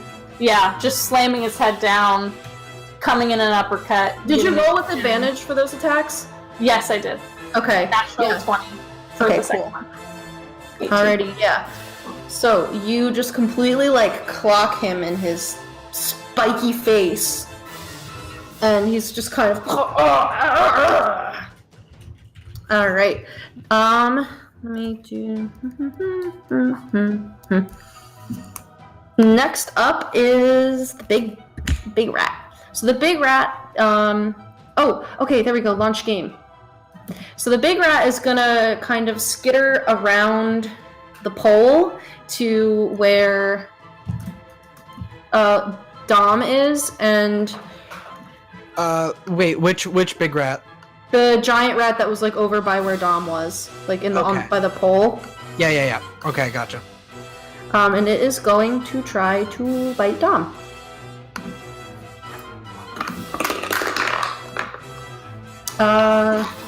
Will a 15 hit? That is my armor class. So that'll hit. So you take 3 points of piercing damage as the giant rat. But oh wait, the rat is blinded. The rat Yeah. is blinded. Wouldn't be able to find me. Yeah. So yeah, he's gonna just kind of sniff around for you. Sorry, my bad, fam. And he's just kind of running around. It seems like he's having a hard time picking up your scent. And then next, the swarm is going to kind of do the same thing. They're going to sniff around. And they rolled a natural 1, so they start running into the acid. That's a problem to handle itself. So yeah, you see a good chunk of the swarm is just like fallen into the acid, and their bodies are just kind of disintegrating, and there's just like weird fleshy globs filled with hair and teeth lying in this acid that's slowly burning away. Next up is the spiky guy, and he is going to make some. He's going to make 3 melee attacks. Isn't he stunned from the bell? Oh, you're Yeah. god dang it, guys! You guys Yeah. are so powerful, and I'm sleepy. Yeah. So he's stunned. He's kind of like hitting himself in the head, like. Hey guys, I think he may have 3 melee attacks. Dang it! Listen, this is my 3rd time DMing. No, you're doing a good job. You're doing right. Stunning is just really fucking I love it so much. So next up is Prick. Alright. Yeah, okay, yeah, we're just gonna, stab the now really creepy spiky dude. We're gonna stab him. We're gonna stab him real good. And you get advantage. Okay. Because it's the stun. Oh my god, what the freak? 15. 15 just hits. Roll damage. Okay. This is like the hardest fight I've ever been in D&D. Okay, I rolled a 1, so that's 4 damage. Okay. Extra attack into him. Okay. That's advantage. That's 19. That'll hit. That's better. Okay, 9 damage. Okay. And let's stick the offhand attack into the other rat next to me, because I'm tired of him. Yeah, go for it. That's a 21. Yeah, that really hits. Okay. And he gets 8 damage. Okay. So you kind of lash out at this spiky guy and the were rat over to the side. Yeah, you kind of are just like you're just like stabbing out, and you can see like as you're poking into this spiky thing, it's like just this like green like liquid just dripping out of all of the stab wounds. And the were rat, as you poke him, he's kind of like he does not like what you just did to him. All right. Next up is Dom. So looking at this picture, I see all this chaos of them just like roaming around by themselves, right? They're kind of handled. a good amount of they can't see for anything. I'm gonna go ahead and casually walk up to this mega spiky boy. Mm-hmm. And I'm feeling a bit playful today. So I have this very fun little tail that I have in the back of my cloak that I want to pull out. You uncork. Oh my god! I think we just got a subscriber for that. For our follower. Wow. I don't know who just followed, Just but for thank that. you. Just for that moment. Did they decide to follow before that, and then they're like, It was oh like, fuck, I'm Just after he finished that sentence, I got the notification that someone followed the adventure. So I don't know. So, I'm gonna take this fun little toy of mine, and I'm gonna swing it around. Okay. And it is a cat of nine tails. Cat of nine tails feather wand. And who are you trying to target with it? The big Spiky spiky guy? boy.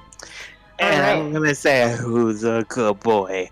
Who's a good boy? Why don't you give me a nice, cute jump? And I want to just throw it in the direction away from us towards the little... Yeah, well, so the way that it works is enemies get targeted with command. If any felines are caught in it, they get targeted with jump instead. Well, the idea is that I want to try and get it... I want to try and be... I wish I can show you.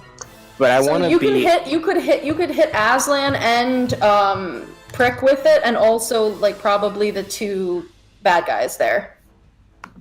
If you get them in the cone, and then it'll give a good thing to your allies, and it'll command the other guys. Yeah, and then I can still say whatever command. It doesn't have to be jump. You just want to make them like jump around? Yeah. Alright. And I hopefully want to have the big boy jump closer to the pool of acid if possible. Okay. So he's gonna make a wisdom saving throw. The spiked guy is stunned, but he does not start jumping. The were-rat Jumps right.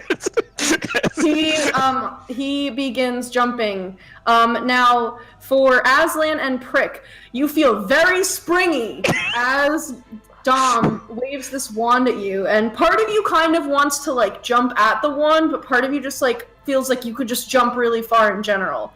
So you are now affected by the jump spell, which I think like triples your jump distance or something. Yes. Wow. Wait, jump! You can jump to our kids! Save our kids and we can just leave! I could, except I We'll don't just come back for our children. But I don't have any actions. Would I be able to use like a bonus action to grip onto the cage by jumping? So the bonus action is to activate the wand, so you have like your action left. If you wanted to grab a couple of the cages or like open some of the cages, you could do that. Yeah, then I'll use my movement to leap Get up over to there. the cage, and then I use my action to try and use my actual thieves picking tools to pick open one of the locks. Okay, yeah. Go ahead and roll a thieves tool check really quick. Love this. This is great, you guys.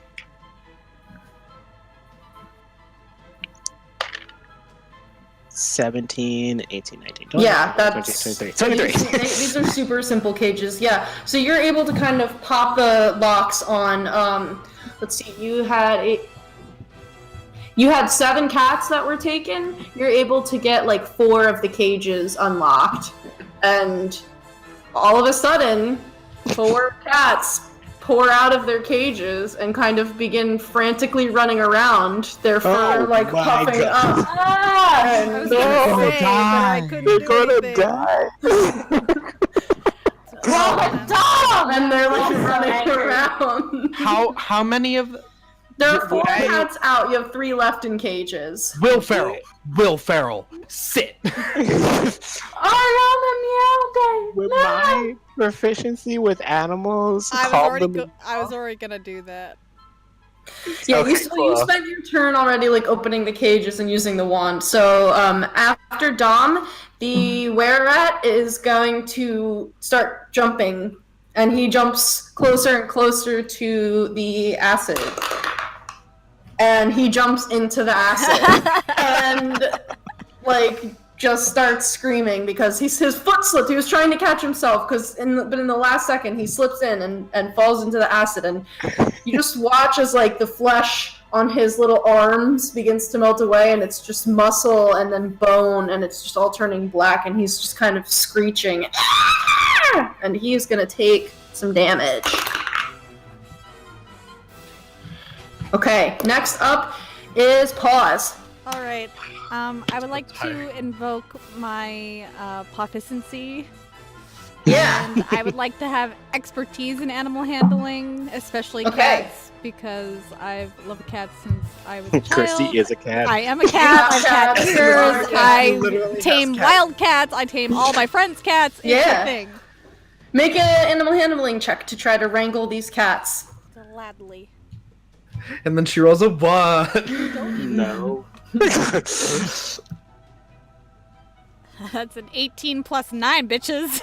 Yeah. So you kind of crouch down and you go, Yeah, that's me. and you're kind of like, my kitties, and you're Call kind my of babies to me. you're calling them, and they're my scared and they're puffed up, but they see you, and they kind of just start running towards you, and their tails are all sticking up in the air, and their tails are all like poofed out, and the hair on their bodies is all fluffed up, and they just start running to you. Is that my And then action when they- to like gather them into my space? Yeah, I would say it's an action to do that. I will lean down, kind of not sitting, but I will lean. Oh, you cut out. You think you hit the mute button? Uh-oh. Can you hear me now? Yeah. Oh, I you're didn't hit the leaning mute button. down, I'll lean down, kind of gather them and soothe them, and as my bonus action, I will use spiritual weapon, like while I'm still mother henning. Okay, Ram, roll How for an dare you! with advantage, because he's stunned. Oh, okay. Oh, that's right. Yeah, spiritual weapon would get advantage. Also, Paws would adopt all the kids, like all the cats. She would adopt squirrels, so I think she deserves it. Of course. 17 plus 6. Yeah, that'll hit. Roll for damage.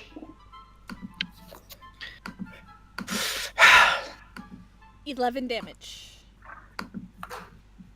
Yeah, that the crown kind of uncorks itself from the flesh column, and it rolls over and just starts banging into this spiky guy, and he's just kind of being battered by it as he's like clutching his head. All right, so next up is Aslan. Okay. We're gonna just wham onto this guy.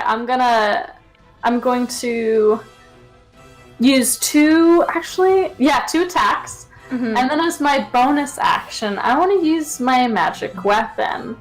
But first let's do my 2 attacks. Okay. You get advantage. Okay. And since you rung my bell, he'll stop being stunned after. At the end of this turn, yeah. Yeah. 22 and a natural 20. Yep. Again. Those definitely hit, so do your crit damage and your regular damage. These Alright. natural 20 is. I know. Well, I didn't roll super great on that, but that's fine. 8 for that.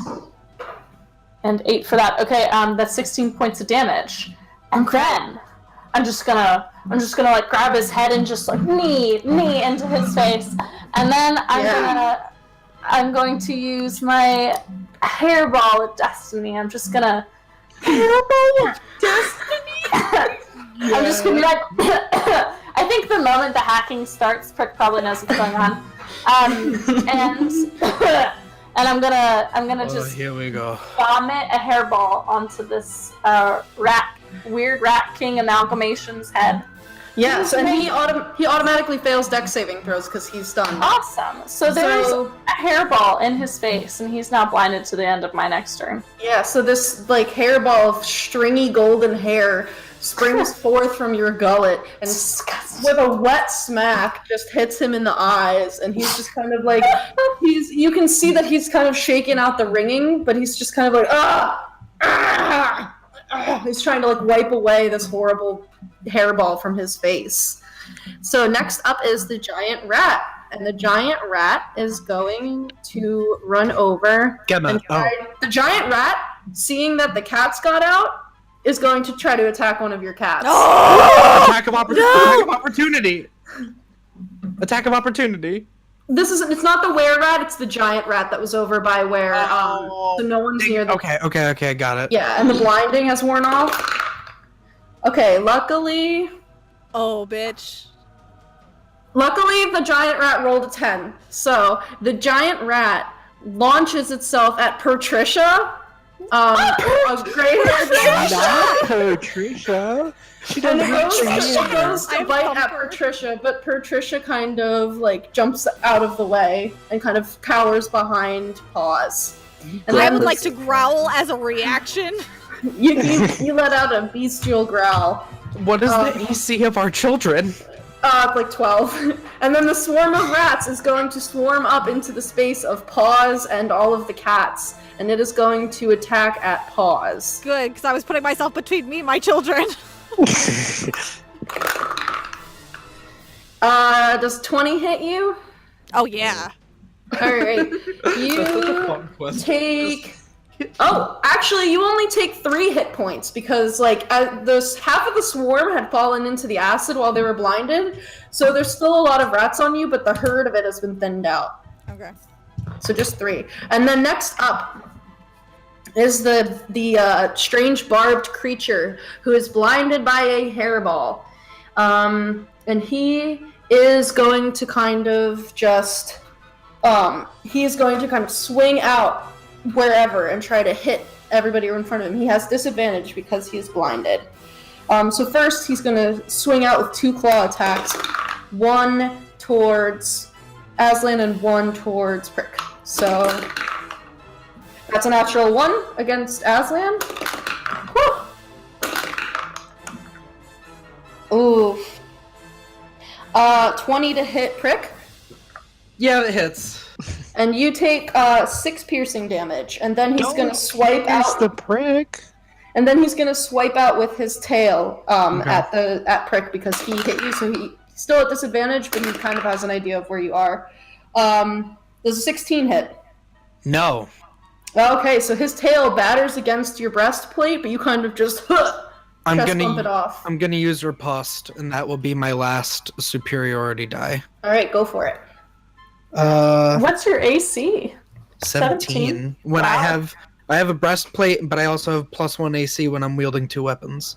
Oh wow. That's right. Dirty 20. Yeah, that'll hit. All right. Oh,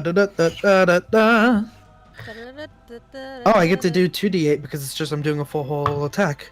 Let's see. 6, 7, 8, 11 damage. All right. Yeah, so you take your arm and in a very trained way, you kind of flip his tail around you and then poke him in the booty as you're kind of flinging his tail away. And he's kind of like, ah! 17 AC. Yeah. Feels good. All right. Prick, you're up. All right. I'm going to do my attack and extra attack at Big Spiky. Okay. That's a 14 for the first one, Misses. and a natural 1 for the second. So both of those miss. Yeah, so you try to swipe out, but while he's kind of he's rubbing his eyes from the furball, you swipe and it's just he's moving, trying to wipe the furball out of his eyes, and you just don't hit him. I'm going to drop my other rapier on the ground and grab one of my kitchen knives from my breastplate, and for my offhand attack, throw it at the Were-rat? The were-rat. Yeah, that went towards our children. Oh, the giant rat that bit the cats? The giant rat that bit the cats. I'm just gonna throw a knife Yeah, roll over. for attack. How far away is it? He's probably 20 feet away. I don't have the exact pictures of it. I think that's just within dagger, so it's not. Yeah, we'll say that it's within range. Wait, Ink, is What? the creature's blinded, right? No, the blinded wore off. Yeah, the blind wore off. It's till the end of my next turn is what you wrote. No. The blind, the color spray blind wore off. No, I mean the hairball. When you make Yeah. attack, Well, This is a different enemy. oh, do you have advantage? I do have Oh, advantage yeah. on the 2 attack. So Okay, is so that roll. okay? We'll do the 14 and 1 as one attack, and roll another one against the devil. Well, roll 2 more times. what should I do for what I just rolled for the knife? Because it was like a 21. Okay, so yeah, that'll hit. Roll the damage for that, and then we'll roll one more attack against. I'll do the knife first, just because that's what I was doing. Yeah. He gets 6. So kitchen knife just into him. So it pierces into him, and he's still kind of trying to bite and scratch at the cat, but he has barely any life left in him. So then All roll right. with advantage to attack the devil again. All right. So one more roll with advantage. Yeah. Okay, so that was a 9, but then roll one more time. Mhm. Okay, 15. So that would just be hits. 20. Well, 15 would be 21. So Yeah, that hits. Okay, so I do get to hit him once with my rapier. Yes. Cool. Thank you, Lip, for that. He got another 5 damage. All right. Hey, It all every helps. case counts, right? But yeah, no, Sorry I'm about like- that. I forgot that. No, he was- no, No, I I forgot just too. thought about it. I mean, thank you for letting me do it. But yeah, no, just rapier and then drop the other rapier and throw the knife. So since I'm holding one weapon now, my AC is 16. Okay, yeah, so you manage to stab into him once, and the dagger flings into the giant rat and is almost pinning it to the ground. Next up is Dom. Okay. It is. So you just, the cats were, you just let them out and they were running around, but then you saw that Paws kind of in this almost summoned the cats and they all ran to her. Okay, and then I just saw that there was somebody trying to attack Paws, but then I saw Prick throw a knife at that person that was attacking them, right? The giant rat that was attacking the cat, yeah. But, so Patricia was the cat being attacked, and the giant rat is still alive. But it just got thrown with a knife. Yeah. Where's Aslan? Aslan's up by the barb devil. Like, right up on it? Yeah, pretty much. I'm assuming. Would I have enough movement to dive on this thing and cast one more time? Cast my green flame blade. Oh, are you on whipping my it? whip. Yeah, and whipping it as I come down. Yeah, do it. Roll for an attack.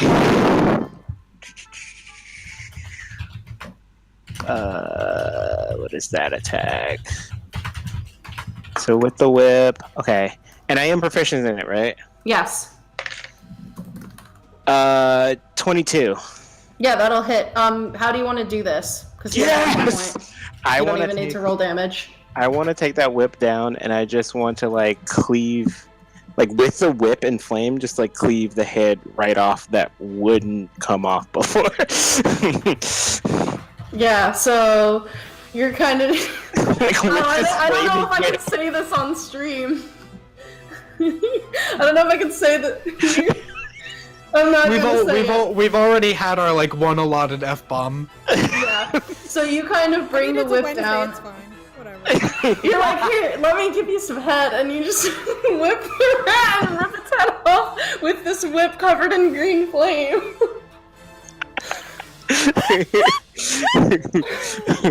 would say Aslan gets sprayed with whatever is like the head coming off. Yeah, the head like flings over and lands at their feet, like overcome by the barbed devil.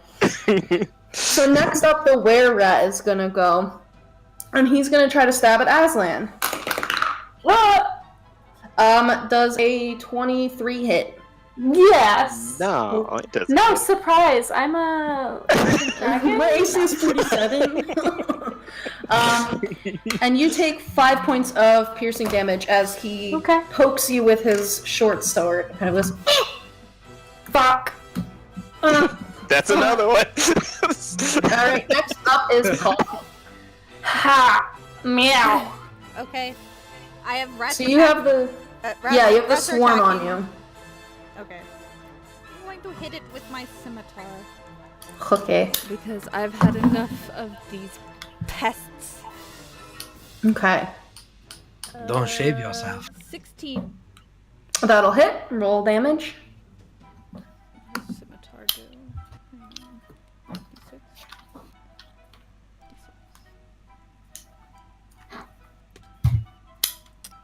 That's 4 damage. Okay, so you kind of cut into these rats, but you can see, like, as the whole group is, like, undulating, it's kind of like you're killing individual rats, but it's kind of hard to, like, kill. Like, one attack is only hitting, like, a couple rats. Okay. Alright, so next up... oh, yeah. My Burger King crown.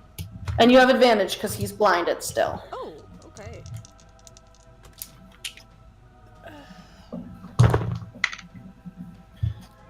I guess an 18 plus 6 is gonna hit. Yeah, that'll hit. Roll damage.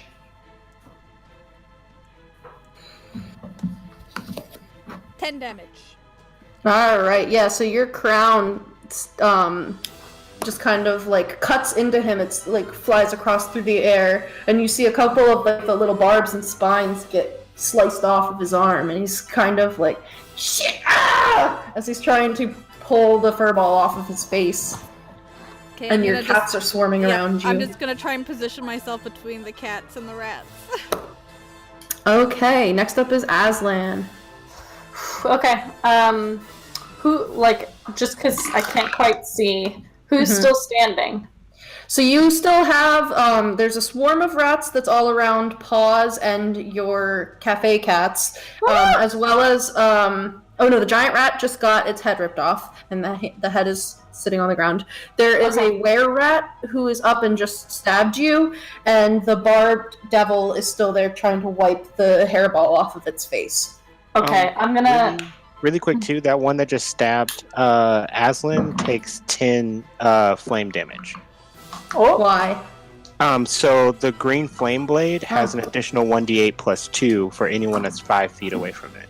Yes. Oh. Yeah, it jumps to an adjacent creature. Okay. Right. Alright, yeah, so that were-rat's looking pretty jacked up. Part of its arm has been like burned off by these green flames. I'm gonna make one attack at the one that hit me, and then my next at the devil with my bonus action key point being to flurry of blows it.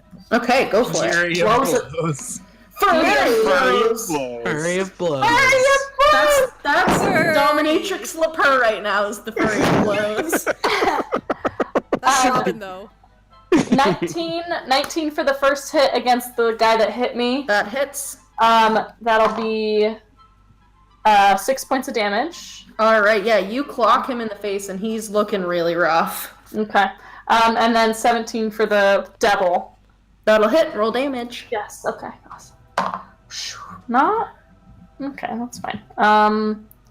6 points of damage as well for that guy. And then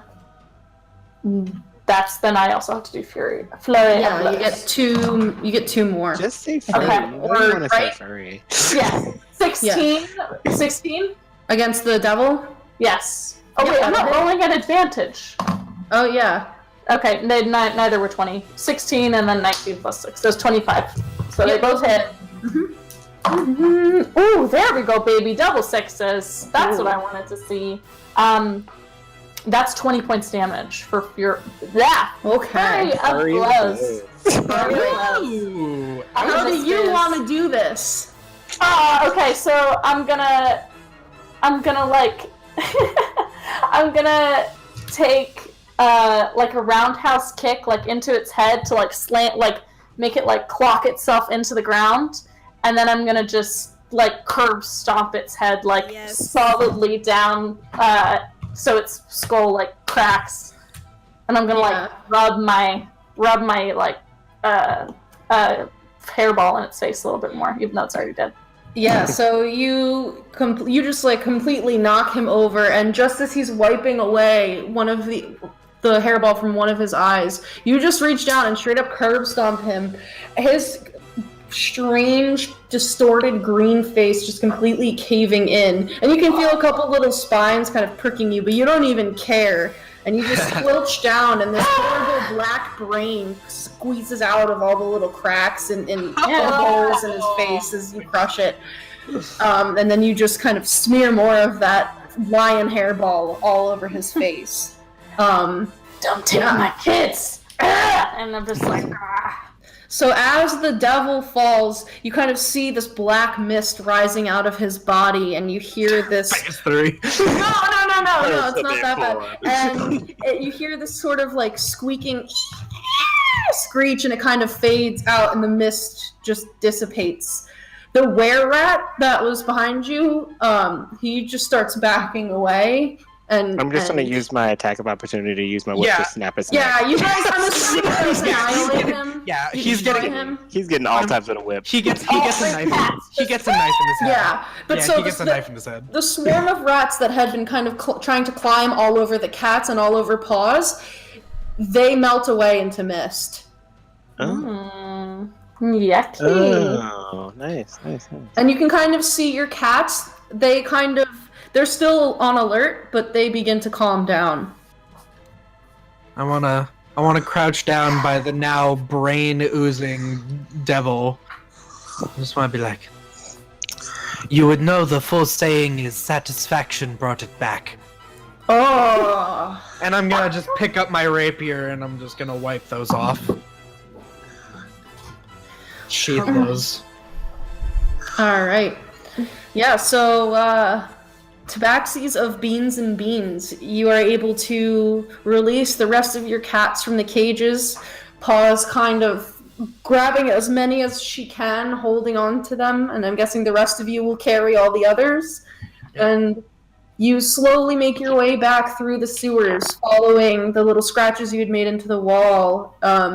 and you kind of feel very light on your feet as you're jumping across the acid pit that was there, almost as if you've been imbued with energy from a higher feline power, and you don't even have to try. I thought it was the jump spell. I thought it was the jump spell. Yeah. Well, I mean that too. You guys just go accept really the Cat far. Lord's favor. You feel springy and light and mischievous as you bound through the tunnels with your kitty cats. You climb your way out and head back to Beans and Beans, where a lot of repairs need to be done. I hang a sign up in the door, yeah.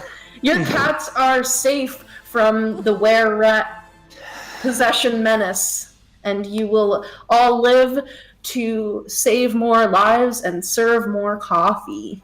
And that... Yeah, I make everyone lattes and sushi. I spin a bowl with milk in it. Yeah, you bring all of your kitty cats up to your little cuddle puddle bedrooms upstairs, and you curl up with all of sleep your in my cats. bed tonight. I know I have a kind strict of- policy, but I will let all of them sleep in my bed.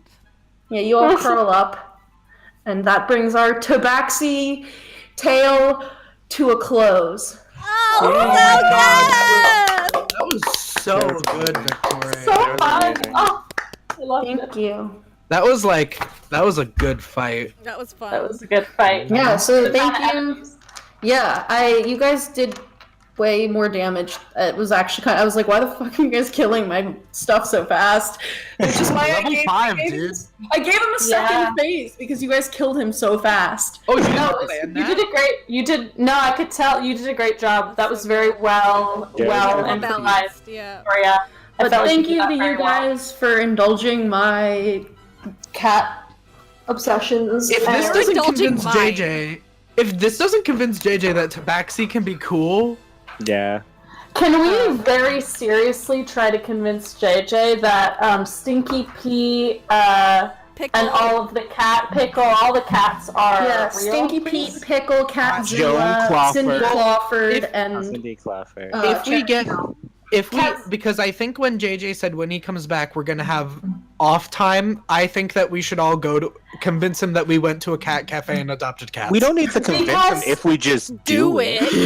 That's fair. That's fair. Because we need things to kill the rats in That's fair. School, or Troll School No, Manor. Full So- We're doing yeah. it. We're Full doing circle. it. We're doing it. Yeah, well, yes, thank you. I want It's those canon. cats. And thank you to all of our sponsors. Dice Bar, don't forget that code is PROBO, PROBO. Christy. No, this is your sign off. Well, Okay. you gotta do the thing. Come on. Your sign off. So, when you're in a sewer trying to save your rescue cats from a horde of were-rats that made a pact with a barb devil to take over the city, and you're trying to save their lives, don't forget to add your proficiency bonus. Yes! Thank you! Thanks, Stevie. Thank you, A Victoria. perfect night. Just quick reminder that since tomorrow is Thanksgiving, Delvin Dash is taking a break, and Mystic Hour is going to be doing a special filler episode, learning and teaching us, each other, and our viewers how to play the new Witcher RPG tabletop game. We'll be creating some characters and learning the rules of the game. So, if you're What? That sounds so fun. yeah, That so sounds if like you have fun. time tomorrow, I know it's Thanksgiving, but if it's not Thanksgiving where you are, come join us, hang out, and That's create some awesome. characters. But yes, thank you all for hanging out with us. I think that's about it. Also, next week JJ is still around on vacation. Oh, But yes. if you want to join, I'll be running a very mysteriously secret one shot. That's quite exciting.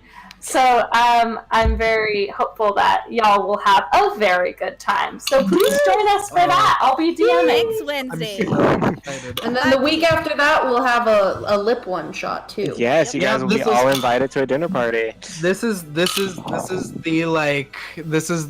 one shot triplet thing. You're all Triple gonna see threat. us do a little something. Flexing our DM skills. I've also run a one shot on this channel that's already up, posted on all of our stuff. If you want to go back and watch that one.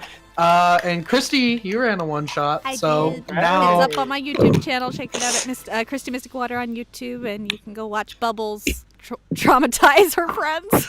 Watch me get really drunk and play with wizards. If you're not ready to get into the Christmas spirit and you want a little bit of extra Halloween, my one shot, the Golem King is up. So soon we will all have DM'd. Yep. So Yes. it's very good. Yep. I'm so excited. Great Okay. job, Victoria. Very good job. So good. All right, we I will love see it. you tomorrow, and we will see you next week. Okay, love you. Bye. Good night. Goodbye. Bye.